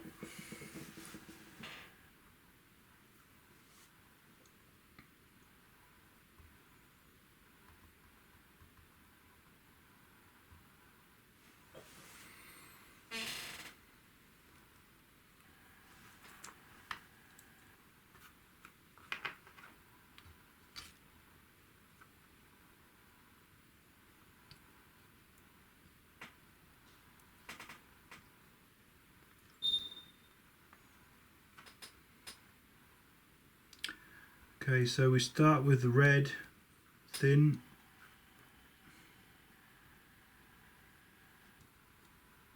Try and just bend it round, because we want this red one being held down by all the others.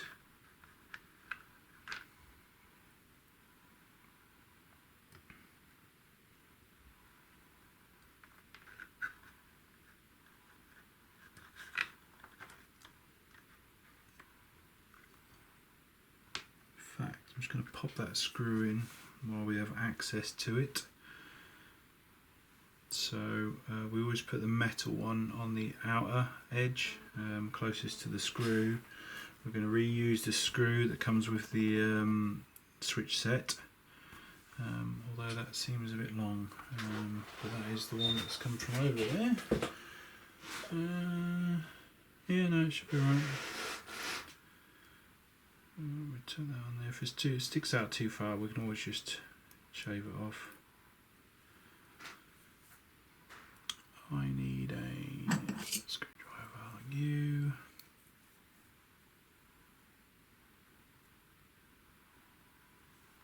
Okay, now we need to just get this held down. No. Off.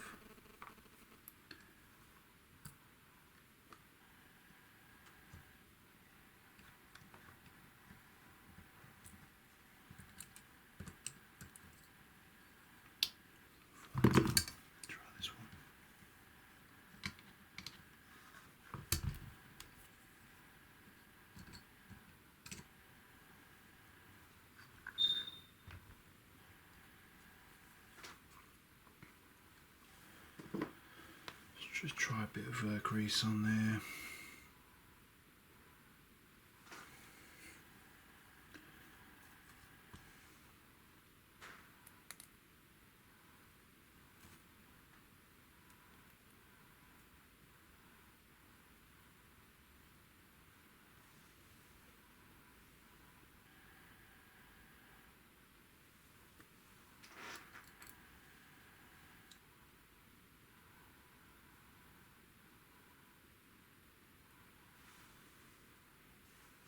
Yeah, it's a bit better. Hang it upside down now, can't we?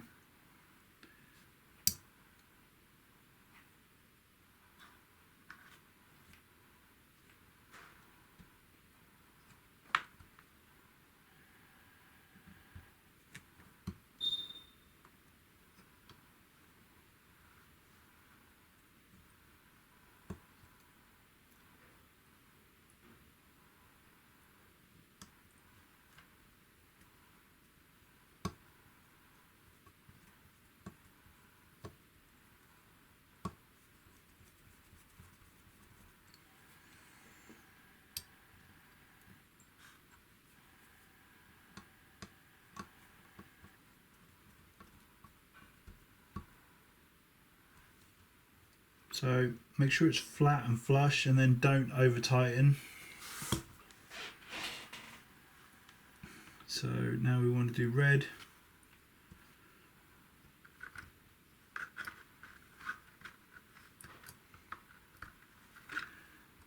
Long black.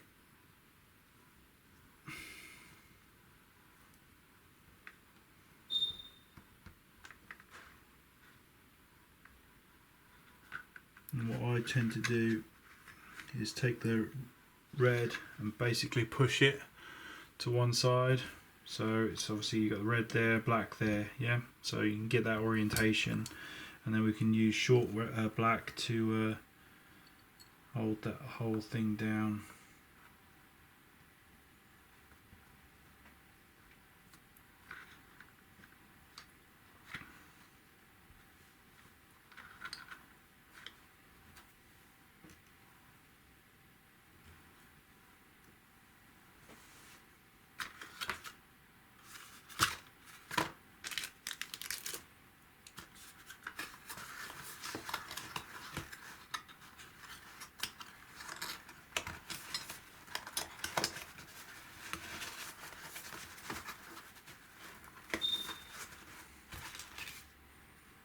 Installation guide, useless.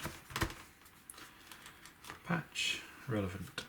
So that box gets returned to the customer.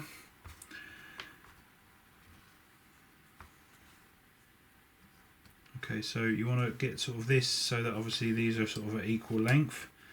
You want to pivot this to bring it round, hinge it, and over. Okay, so now we've got 1, 2. And then think, so obviously they're online, they're saying obviously that you know this needs to be cut out so that obviously this doesn't get trapped. You know, the above this is a gap, yeah. So obviously in this upper side of it. So obviously what we want is it just sort of neatly being all just held down like that. If you take out too much, then there's just too much play and movement, and this then raises, yeah. So so it's better to just trap that in place like so. So we're now going to pop the bevel in. Normally we'd put a anti-reversal latch in there, so that's weird. We are going to pop the cylinder set in, so for that we are just going to double check our greases. Yep, that's correct.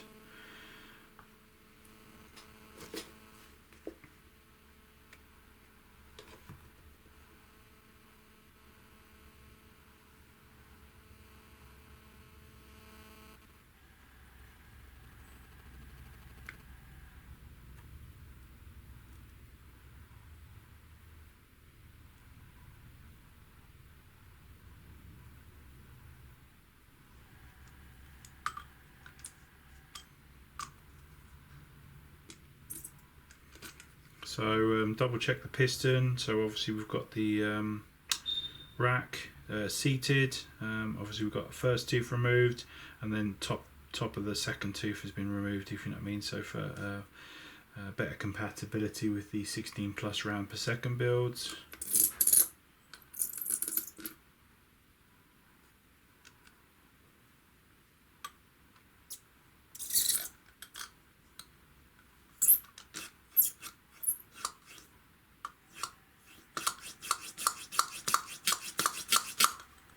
That's a very good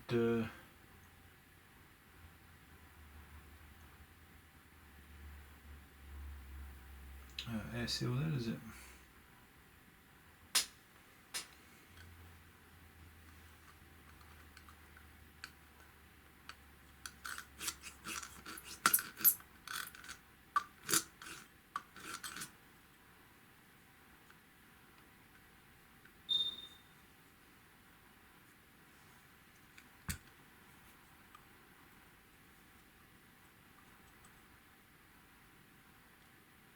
I always regret not doing this bloody sooner. Always forget. Just do the check earlier on, then obviously this could just be sitting on the bloody cylinder. You might even be best practice doing it. I mean, I get it, the concept, obviously they want the low friction, low resistance, so they go slightly smaller, if you know what I mean, therefore it's obviously less catchy, faster, reciprocating, but you know, inconsistent seals. So yeah, so obviously go stretch it a little bit and obviously just get a more consistent, you know, seal in my experience. Let's pop the next stuff in then while we're waiting for that.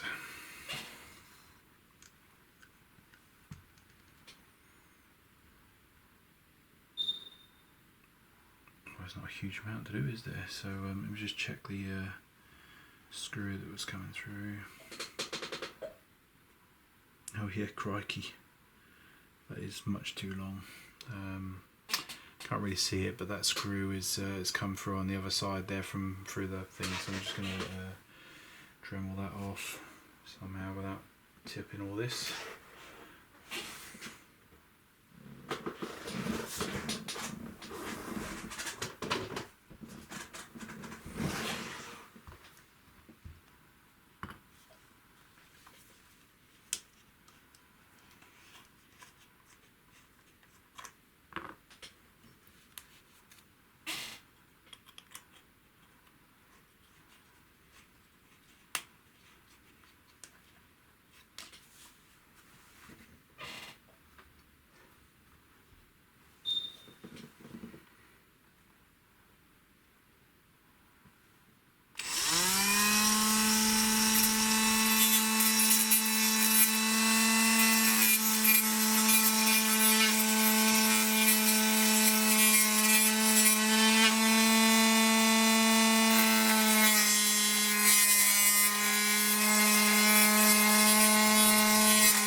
We're just going to check this O-ring.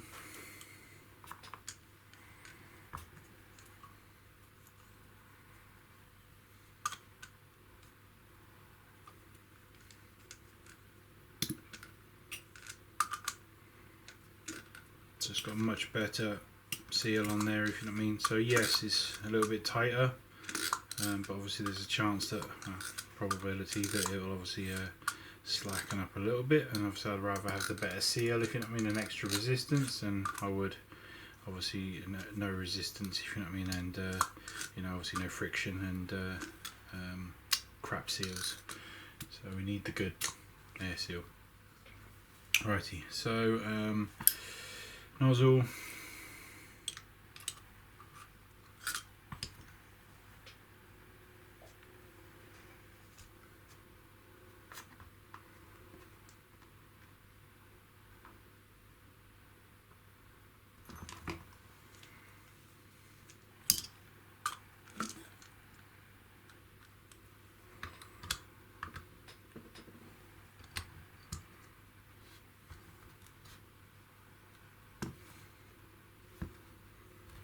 Cylinder set.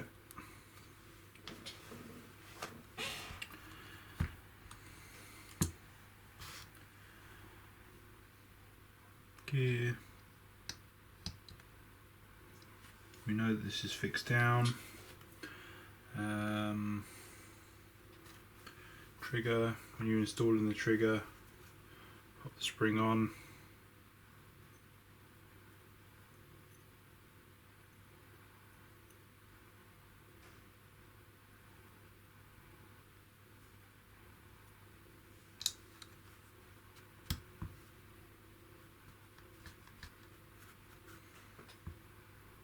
And you just easily just clip the spring over there. So make sure obviously all the wires are clear of the actual trigger itself. Okay, so guide the front. We need to put the MOSFET cover back on, top board. So just make sure you line these pinholes up and gently ease it down.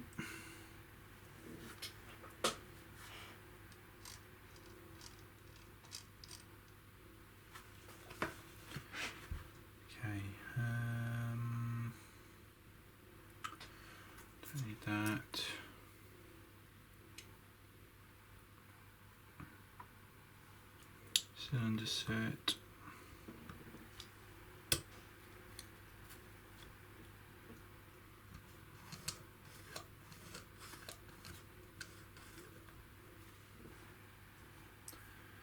We're going to put the shims on place.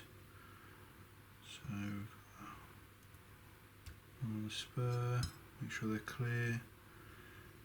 One on sector gear, push taper plate forward. Okay, have a look to make sure obviously you don't reassemble it without a trigger or something. So obviously we've got grip screws, grip base. We've got gearbox screws, we've got a gearbox locating pin, we've got a taper plate spring which we'll put on in a second, we've got the selector plate which ordinarily you would normally have to install before you close this back up, but you don't have to do that with regards to the MOSFET installed. You can just easily slip it on and off now. Obviously we've got our sticker on, obviously we've got the MOSFET in place. We're not missing any parts now, so obviously we can see our wiring, just make sure that's correct.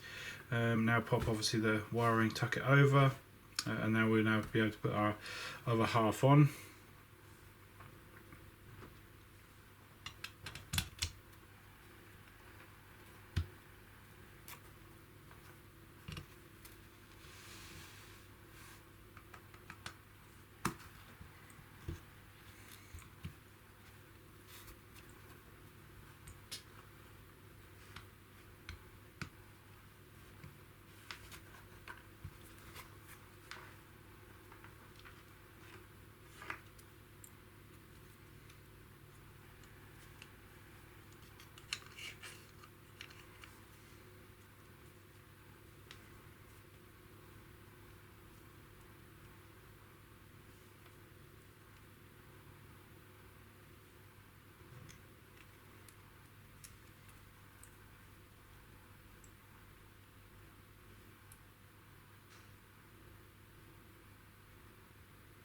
So you can see here with this wire at the back here that everybody says you've got to modify this. I mean, look how much room's there, you know, why does that all need cutting out? It don't. So so obviously cutting it out just allows this to, well, just so much room, you know, you just don't need it. We need it clamped down, you know, to hold it in place, to keep it nice and low.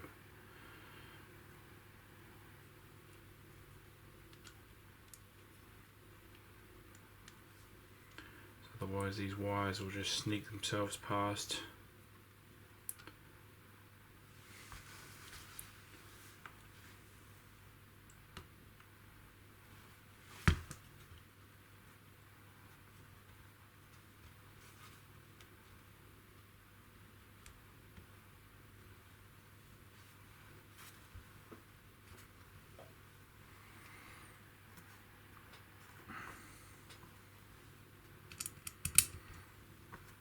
Screw, screw, screw,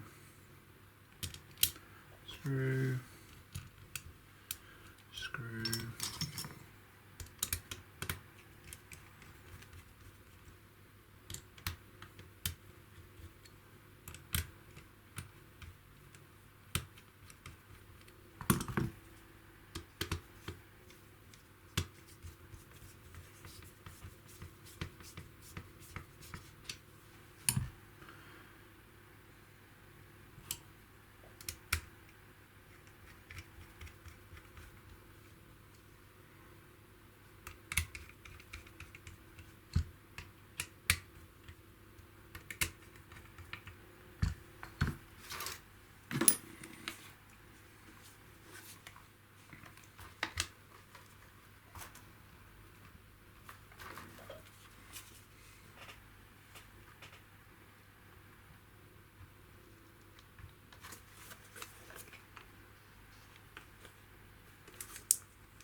just putting a bit of red just on the side of those screws because we just don't want them unwinding, so we want it setting, and then obviously once it goes off, in theory it shouldn't have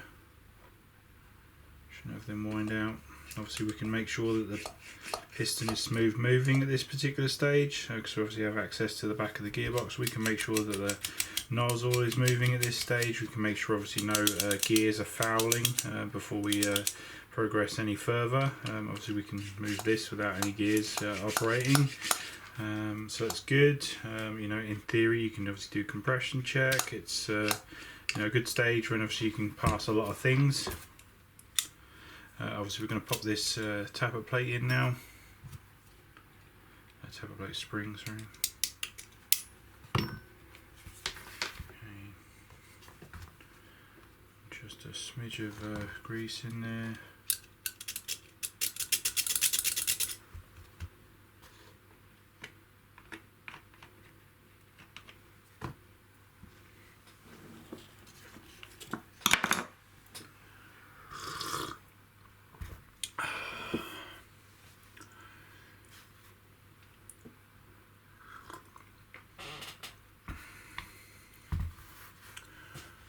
So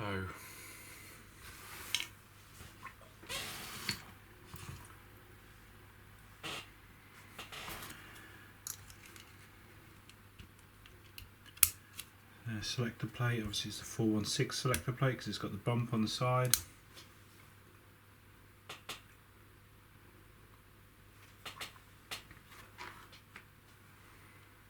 Okay, so check your direction of your nozzle. Obviously you want the cutout being at the bottom, so it's the directional nozzle, so obviously give it a twist and make sure it doesn't turn, and then we should be good. We're just going to give a quick nip up on some of these screws, make sure they're good and tight, what we call nip tight, so no need to crank it up, just make sure it stops.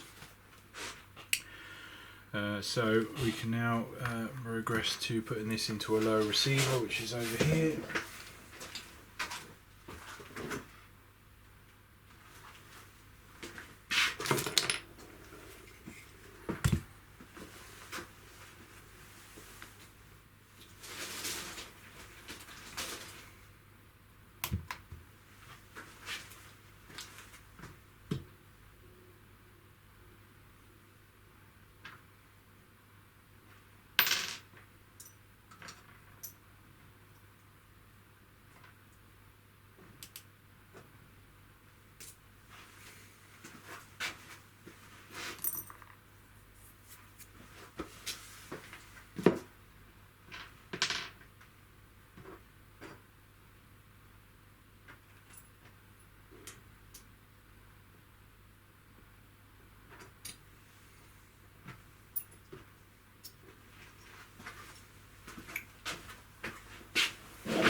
Bits.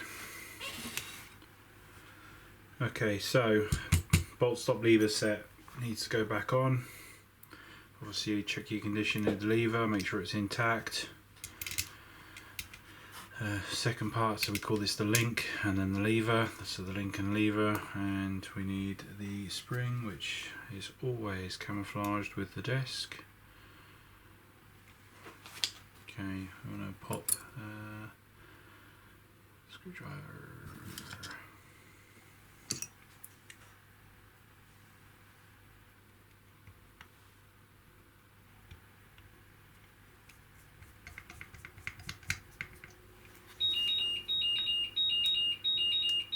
So hook the spring up and over.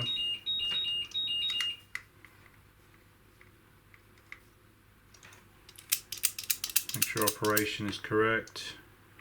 Make sure the spring is around the tower base, which it is, and operating nicely. Okay, brilliant. So that's in place. We can now scoot this in. So we're going to put wires in first at the back. And we're going to tuck the grip wires through.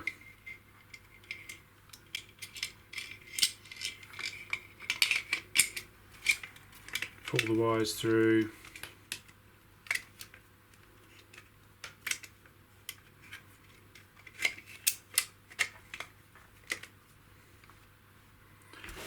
Okay, locate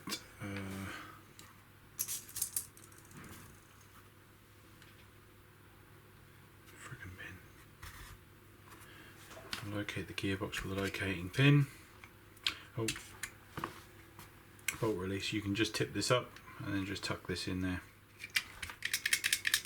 like so. Alright, so we're going to locate this.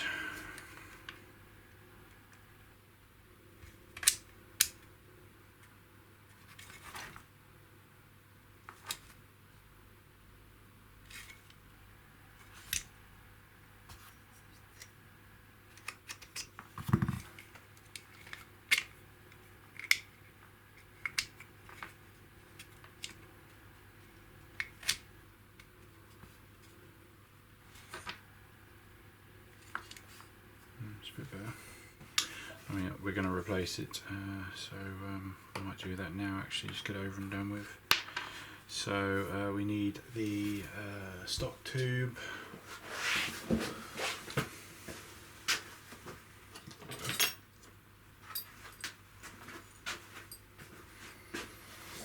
So given choices, you'll always want to try and locate gearboxes prior to grips going on, as best practice. No matter what it is.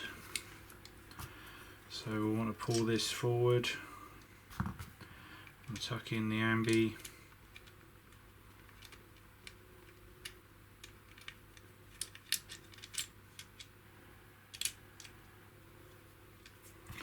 We're going to want to screw on the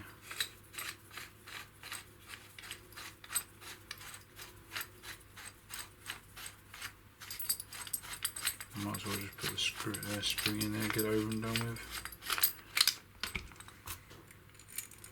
We don't know the result of that spring. I think that's normal AEG spring as well. I might bin that off. Let's have a look.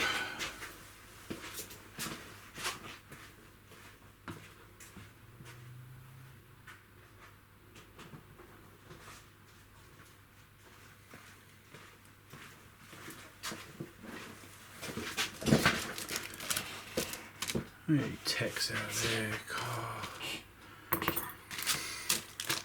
You go ahead, you make a fantastic product. People still got to do their own thing.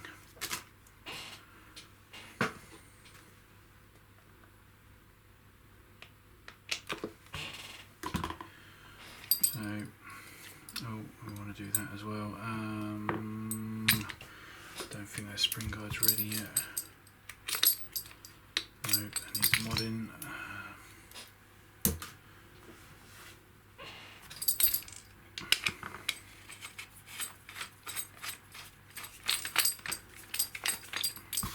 Yeah, but that's come out. We're going to replace that relay next one, get over and done with. Let's hope one's in the box.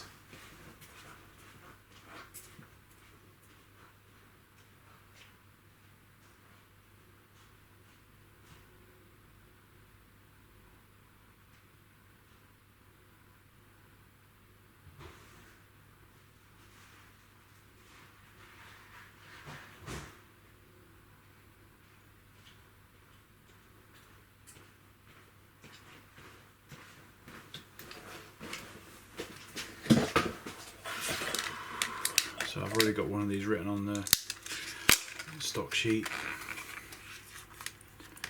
So we'll pop him in there.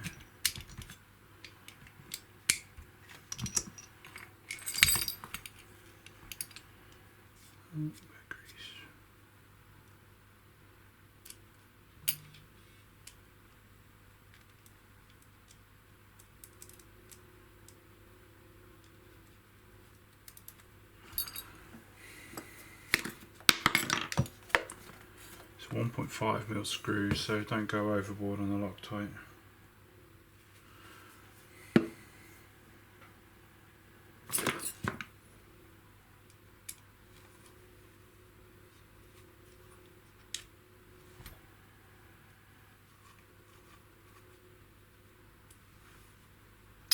I said don't go overboard.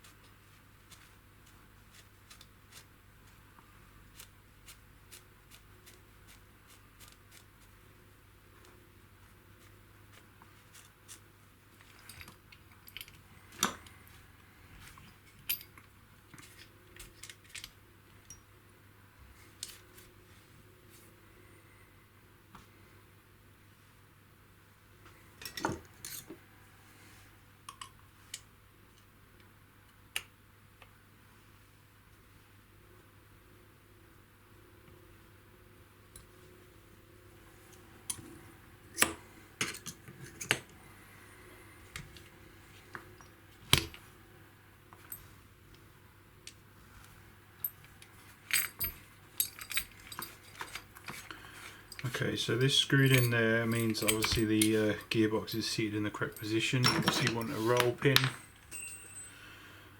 to make sure the wires are tucked out of the way.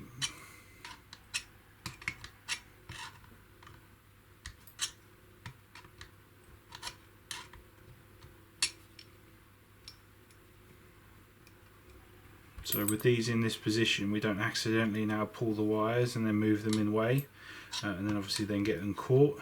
So thus not needing glue, not needing to Dremel, you know, it's just neat as fuck.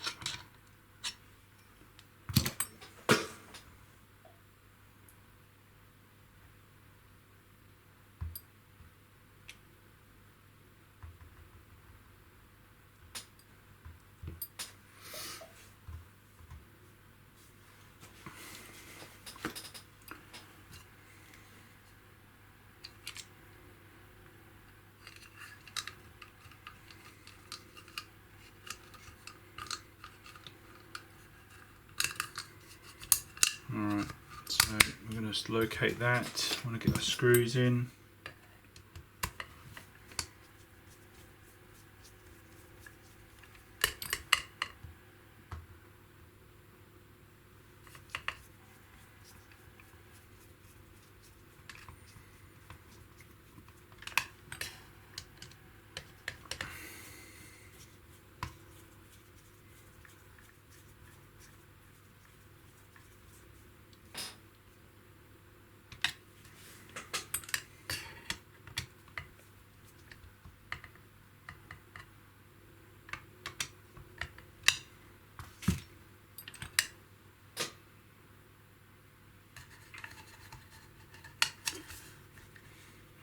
Tuck the red down and right, go up and right for the black.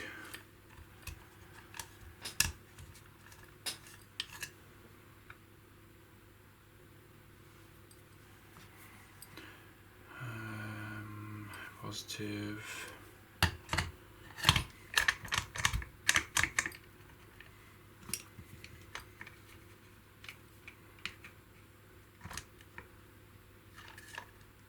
Bend these contacts over.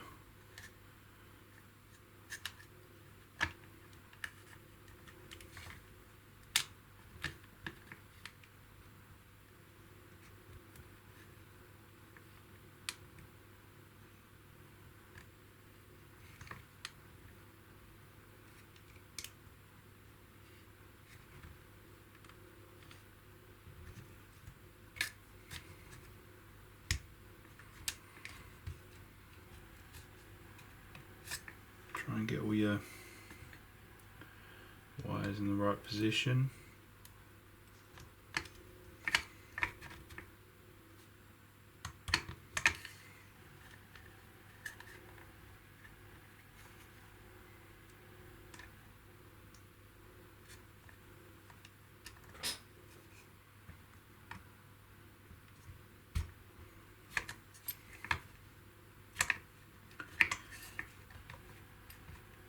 So what you want to do is give them a little bit of a tug. So we want to make sure that obviously there's no loose connection here that might affect the customer on day one. It is always a catch-22 situation of obviously, you know, you don't want it too tight, but you also, you know, don't want it too loose.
Okay, so we make this, locates this to make sure that it's in the right position.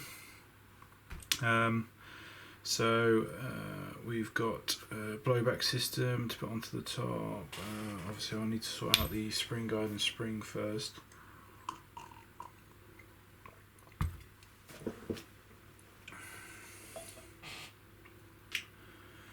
Alright, give me a second.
Blowback system and top cover.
Okay, so Andy says he's used the Prometheus barrel because there was already one in there, but he's combined it with a Sarnik number 6 kit R-hop set. So that is already installed. That's good. So we don't have to do that. Apologies for those that were wanting to see that. You'll have to watch another one because we'll give it a lot.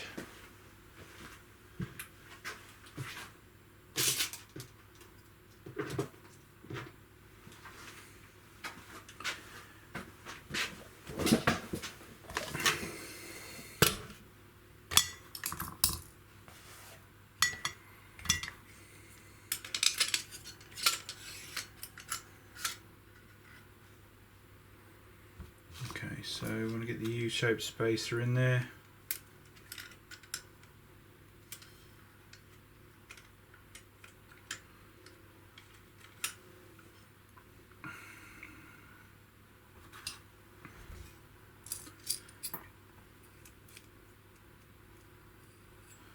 It's a bit loose, so we're just going to tap that just to make it a bit tighter.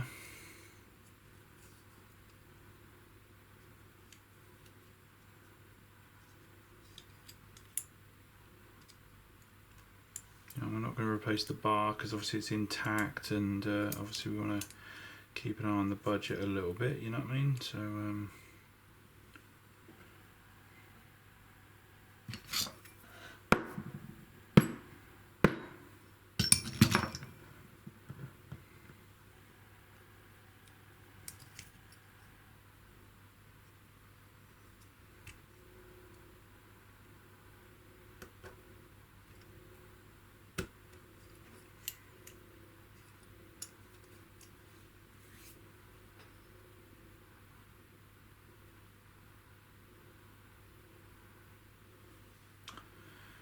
okay, so we can pop this on here.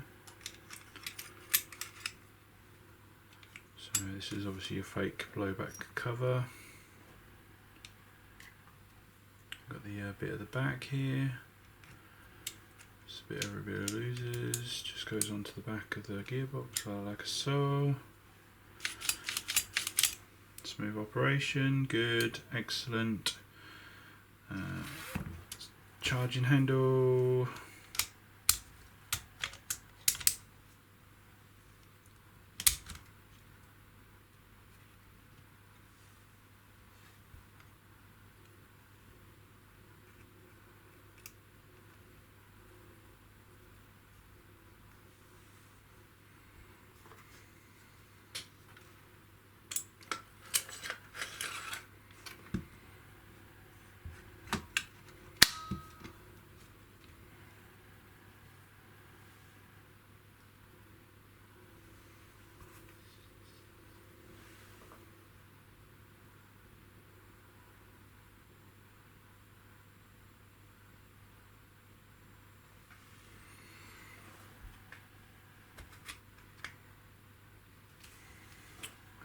Shit.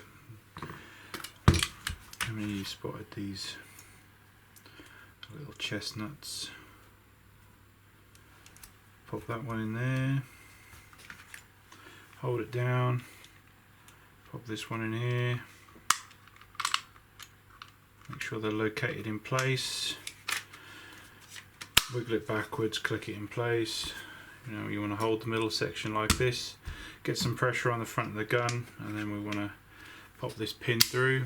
So if it doesn't go through, you might do some gentle tapping on things like the ERGALs and stuff, but it shouldn't require much more than that. So okay, so now we've got a sort of front of a recoil all built up, and obviously because we've done all this and all this is all good. You know, now obviously the most common thing which obviously people focus on is the power. Well, we can do all that now, you know, with this quick change, and then going forward, you know, we can just remove this off if we want to change springs. So we're going to put it in a sort of temporary sort of test state. What we'll do is we'll pop the stock tube on, and with obviously our test spring, you know, over the other one.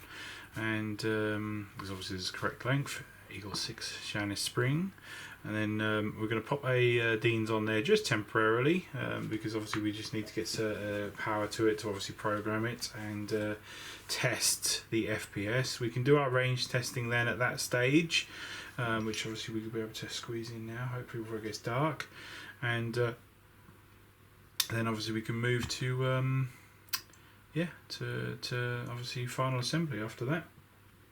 So I need to get my soldering iron on the cook, and I need a Dean's connector. That one will do. Use that one.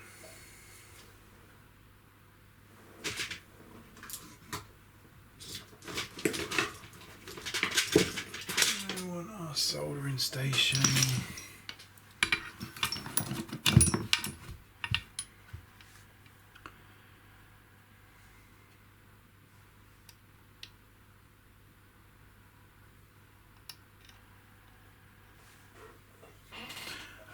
So it's always worth double checking your polarities. I always just tell people to just double check and stuff, but technically this bad boy's my black and this one's the red. So, best practice and all that.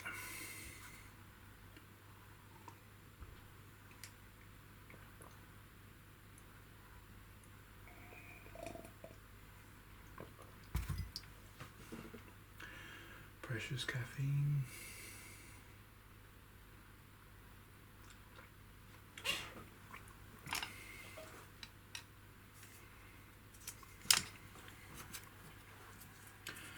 Right, so remove all your warnings about checking polarities. Gently between the two, just separate these and split them.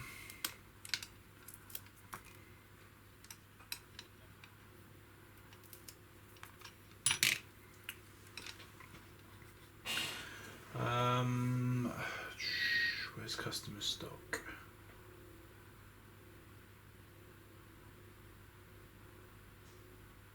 I'm going to go and check his shelf in a minute. So we just need to check obviously how it's going to be wired, but I suppose that can come in a moment, in a bit. So pop a little bit of flux on because we want to get it flowing.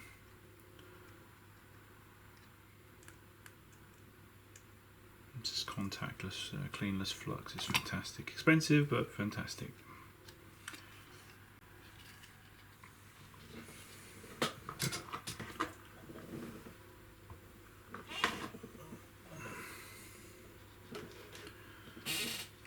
Little blue doom buggy, little blue doom buggy in the sand. Little blue doom buggy in my hand. Do, do, do.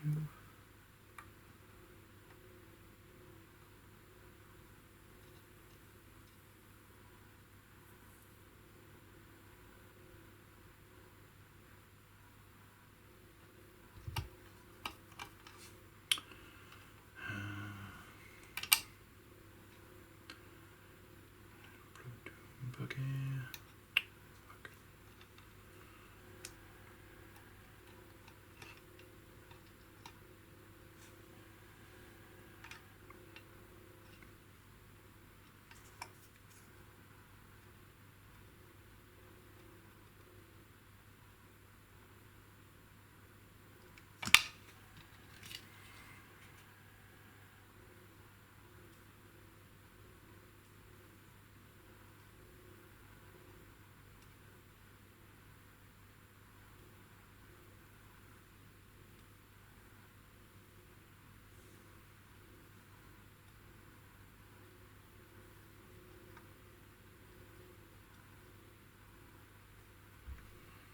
That's weird, it's not even flowing at all, is it? Just building up on the tip. How weird's that? Come on. Weird. just spreads out on there. Look, it's so hot.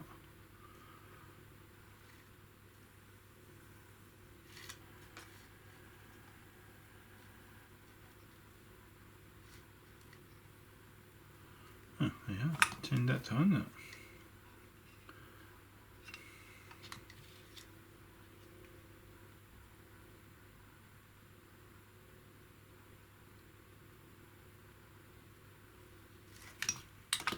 Little blue doom buggy in the sand.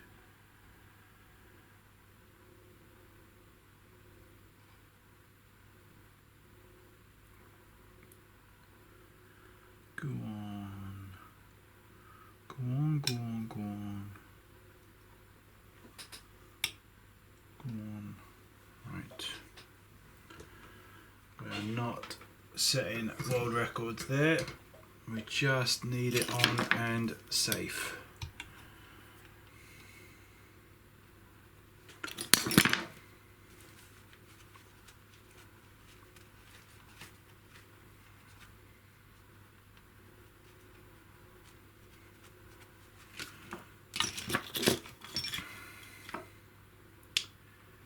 Okay, so red, black, excellent. So we'll be able to get that programmed up, and spring, and we just need the back of the gun now, don't we?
poo.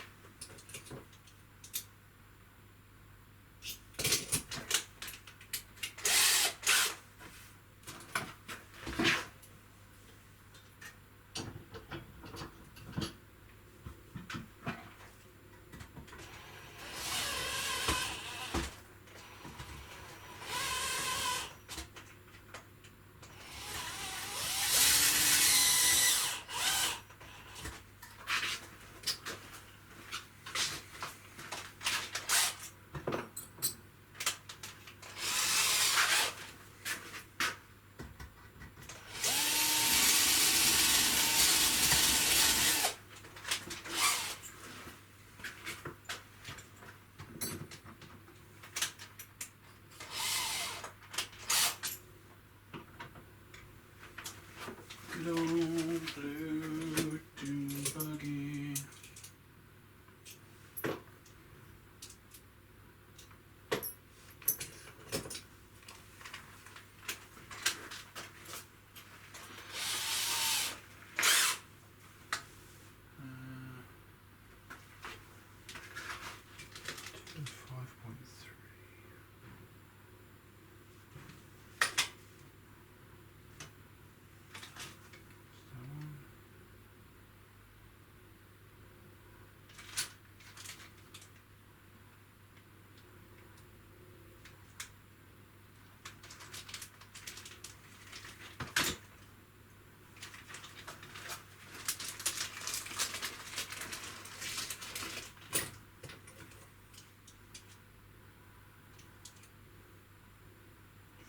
One.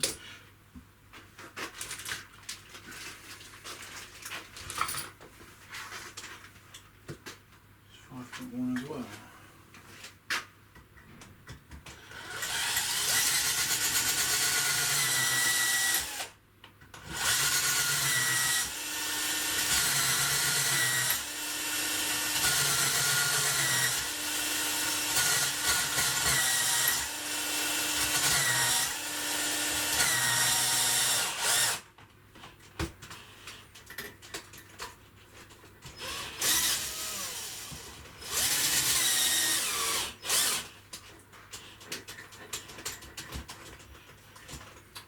Shit drill.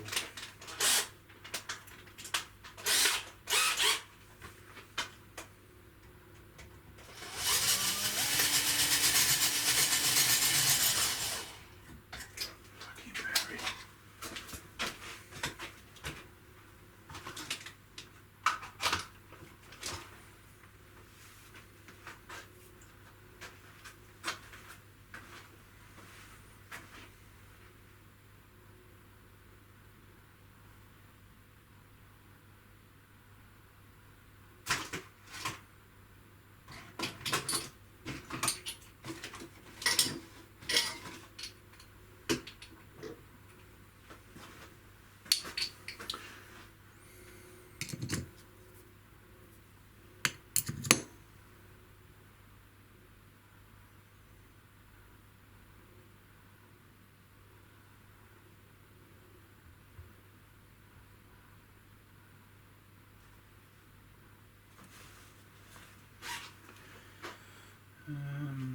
Soldering on off, is this hot enough?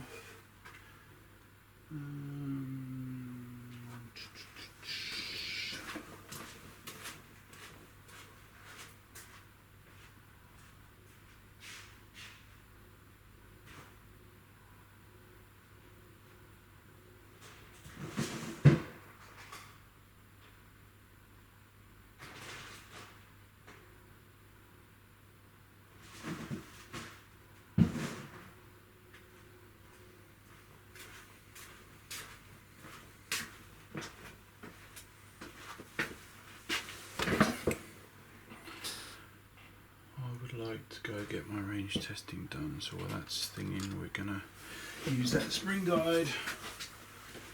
I want to just do this because we are running out of light.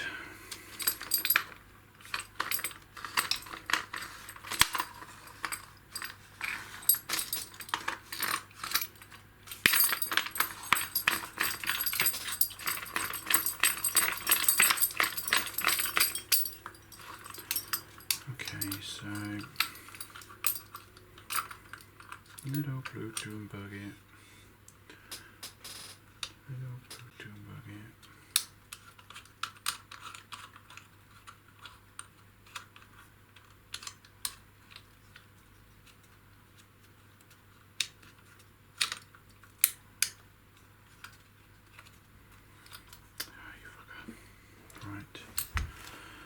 Okay, so old packet.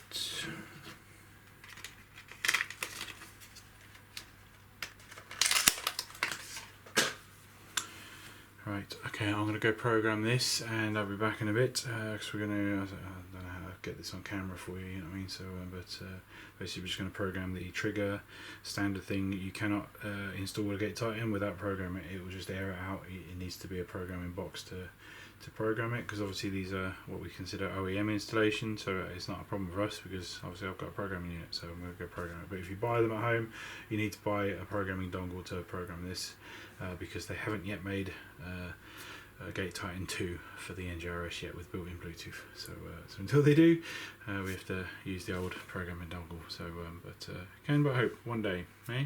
New one, please. All right, back in a bit. Okay, so we're just going to be carrying this on. We've just finalised the stock just off camera. Basically just put the spring guide in there and just double checked, done the range test and double checked the FPS, so it's all good. We have, in fact I'll just jot that FPS reading down.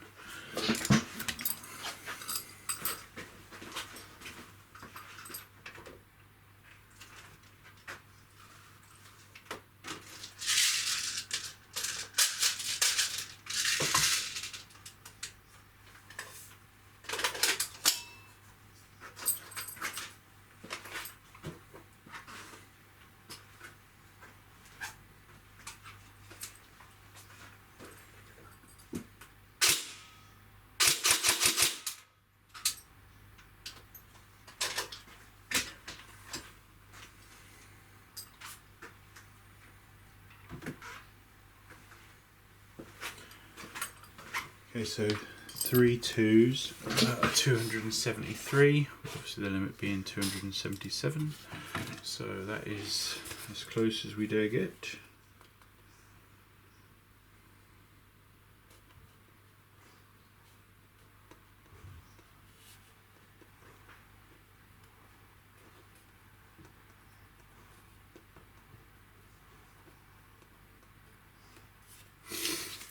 Just jot down that we've passed the range test. Okay, so we have to set this stock tube now, because obviously we're happy with this. So obviously, we set the distance of the stock tube by putting the upper receiver on. Obviously the backs of the upper receiver will only allow it to turn in at a certain point, which is obviously why we always set this before we put the upper receiver on. Otherwise you might try and put the upper receiver on, and obviously you can't push it on fully because it's obviously the stock tube's wound in too far or something like that. So we're just going to back this out one turn and put that in line. So basically go till you feel the resistance and be like, no, that's the back of the upper receiver. So we're just going to back out, and then that is, you know, TM's official setting, if you know what I mean. So as in, if you take a brand new gun, you'll be able to just wind it in one turn till it feels resistance, then just back out till it's straight. So we try and match, obviously, assume, you know, stuff is by design. So some people will back out the stock tube, you know, a couple of turns, you know, because obviously it moves it further away, which obviously reduces the FPS. We just don't recommend, you know, running on less threads, you know, on the back here, if you know what I mean. It's better to just change the spring or use power spacers or something to up and down your FPS. So we're just going to desolder this because obviously we need to thread it through our stock ring there, and I'll also double check the actual threads there just to make sure they're nice and clean while we are waiting for that to heat up. So I need something to poke in there.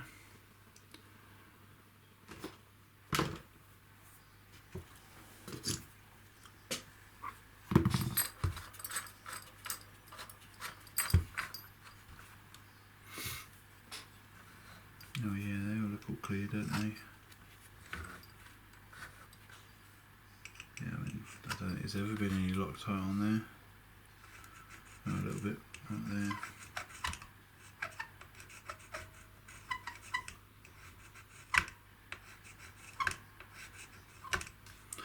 We make sure these are all clear, because the cast rings, they don't like riding over anything that's solid, like for instance, you know, some Loctite. You think, oh, that'll just cut that Loctite out of the way. No, it'll ride over the top of it, it expands the ring and then just pops the ring like a friggin' egg. So not good. And don't get me wrong, they break anyway, but let's not encourage it. So.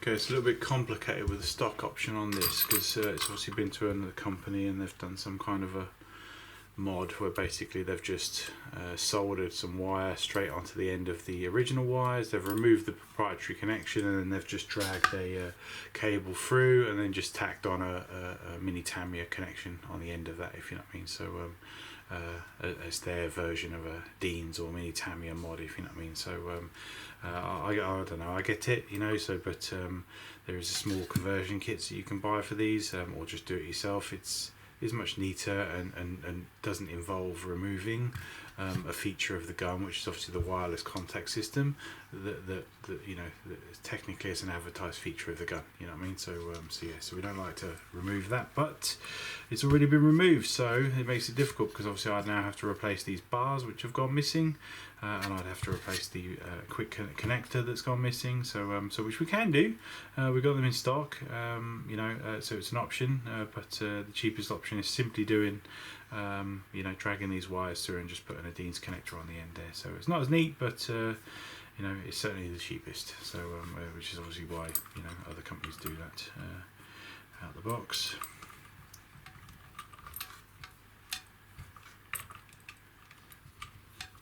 We'll do another video at some other point just showing how easy it is to retain the system and do a Dean's mod, or mini Tamiya mod. Just it's really quick and easy.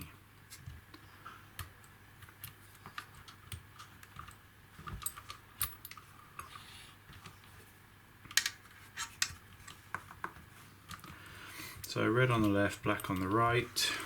We can actually, I need to double check that stop tube, because that doesn't look properly wound in.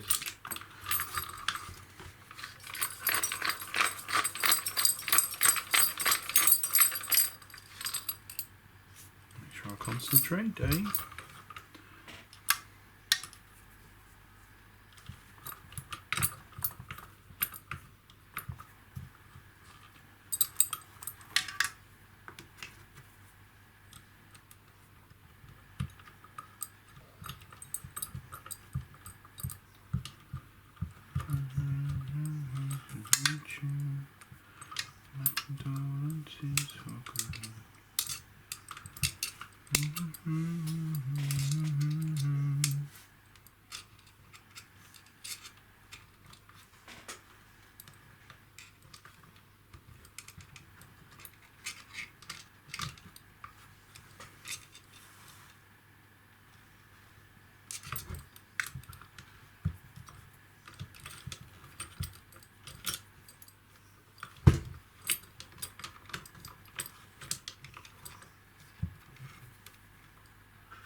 Something with a flat blade on it.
Okay, so we want to get our wire guide,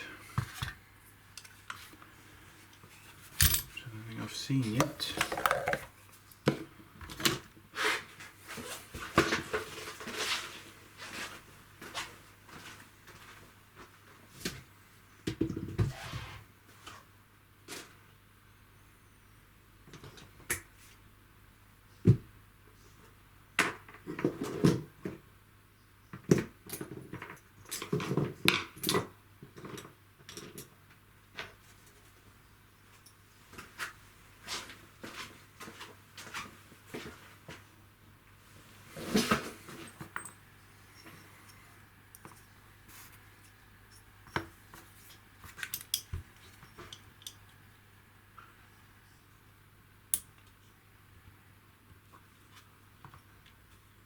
Do they only go one way or not? Yeah, no, there's no not direction or anything, just push them through. Yeah. So we're going to just put this wire guide onto there, and obviously we're going to neatly put the wires down each side.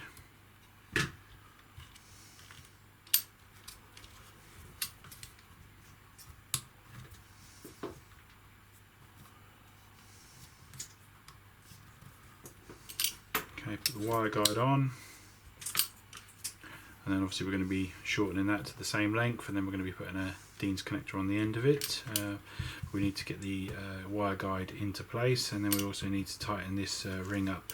So for the wire guide, you'll want to just pop some clamps on here just to hold this against it tightly in place. You want to pop a little bit of Loctite on, just the blue stuff.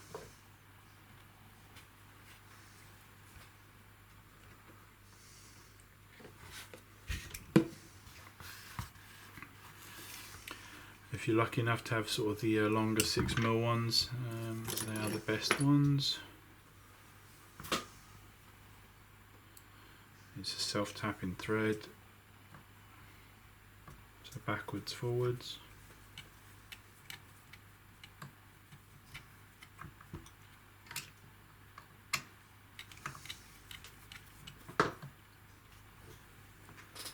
I've got paint on that one.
Just pop a screw straight back in the middle, Rich.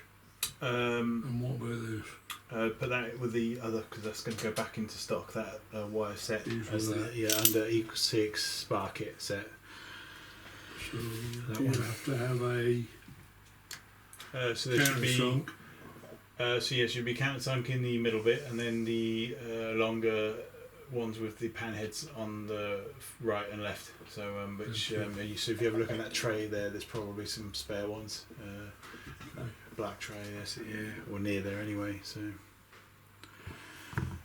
right, so what? Now we take this off. So and then obviously that just allows that to pop back up and take any pressure off. That puts pressure on the inside of these, which obviously pushes them out, which stops them unwinding even more, which is just great, for preventing them things coming loose.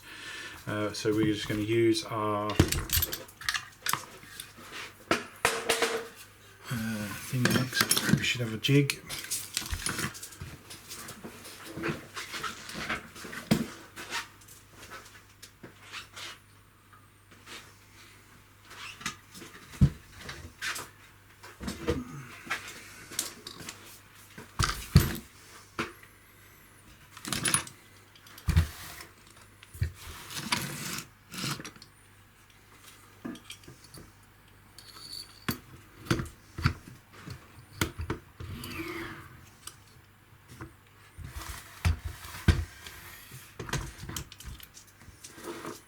So what we want is just to have this in line, then we can slacken this off.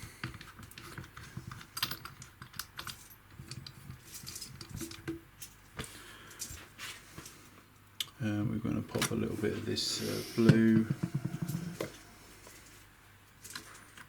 We want a little bit underneath between the stock tube and the actual receiver itself. And then we want a little bit between the ring and the threads, because sometimes the stock tube can turn independently of the ring, so the ring's all locked up but the actual stock tube's turning, so we want to do a bit of both. And then obviously we're just going to gently just tighten this up with our fingers. We're going to make sure we locate this in the correct position there.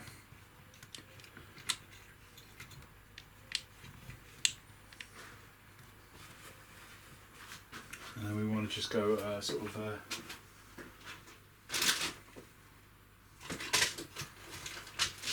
where's my tool gone?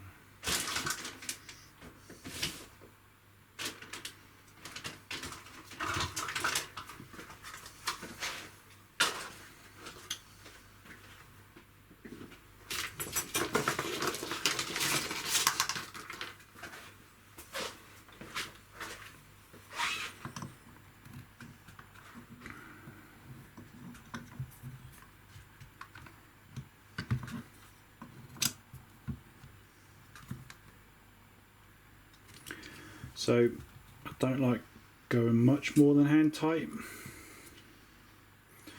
If you want, you can give it a small tap, but like not a lot. You know, there need to be a hammer or something, just like a screwdriver. Just feel like it just like nipping just a smidge more. It is possible to obviously over tighten cast products, so so that you're actually physically crushing or bending metal. Yeah, so. Because cast just isn't that strong, you know, so we utilise the Loctite, which will slowly set now, in order to stop this unwinding, not brute force. Okay, so just enough to just nip that up, because obviously we don't want to put too much pressure on the lower receiver, we don't want to put too much pressure on the actual ring itself. Okay, and that's pretty much it. So obviously we're going to put a Dean's connector onto the back.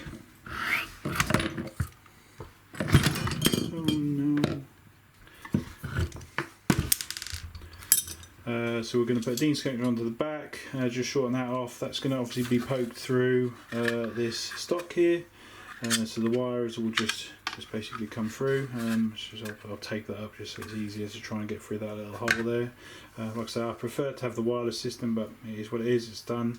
So we're just going to poke the wires through, put a Dean's on, and then obviously move to test video. Obviously we're going to give it a period of time just resting, obviously while it obviously sets with that. We don't want to shoot it and obviously have all this unwind, so so yeah, but otherwise like I say, all done, and hopefully we're moving. The next thing you see is a testing video. So thank you for watching, like and subscribe and all that stuff.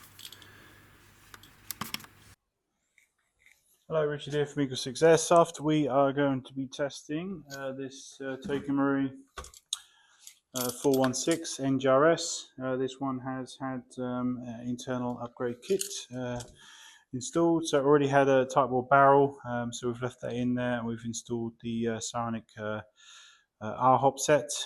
We've got the Gate Titan NGRS, so we've got the FPS nozzle, we've got the Prometheus tappet plate, FPS cylinder head, FPS cylinder. new Prol spring guides are out of stock of the FPS ones. We've got the Solink advanced long 31k motor with Prometheus 18:1 gear set, FPS bushings, Laylax trigger pin, EagleSix M100, and EagleSix upgraded recoil return spring. So yeah. All in all, I think I might need to add Sonic. I'll hop onto the invoice, but this is completely different, separate to this. So I will. So we've got a 1300 in here. We've obviously left the customer sort of wiring on there. We've just added Dean's, and we just wanted to just demonstrate it working. So.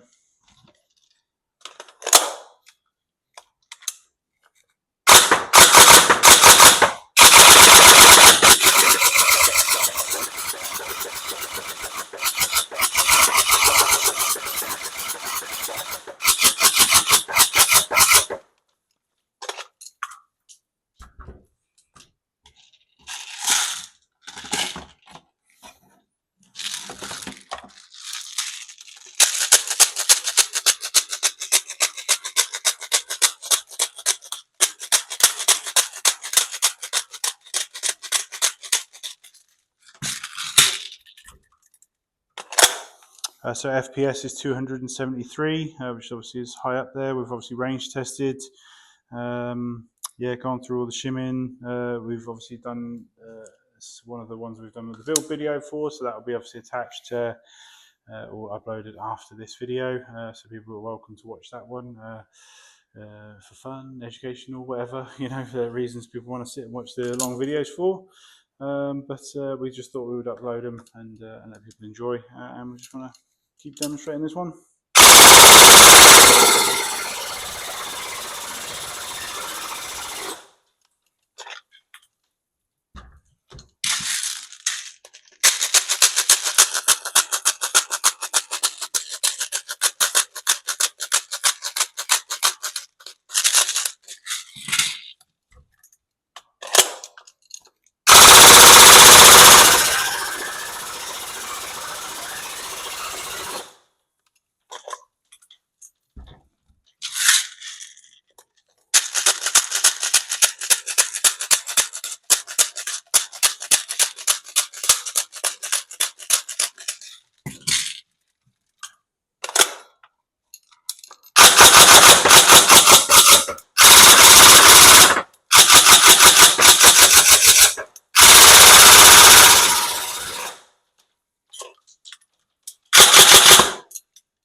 There we go. We hope you enjoy. Thank you.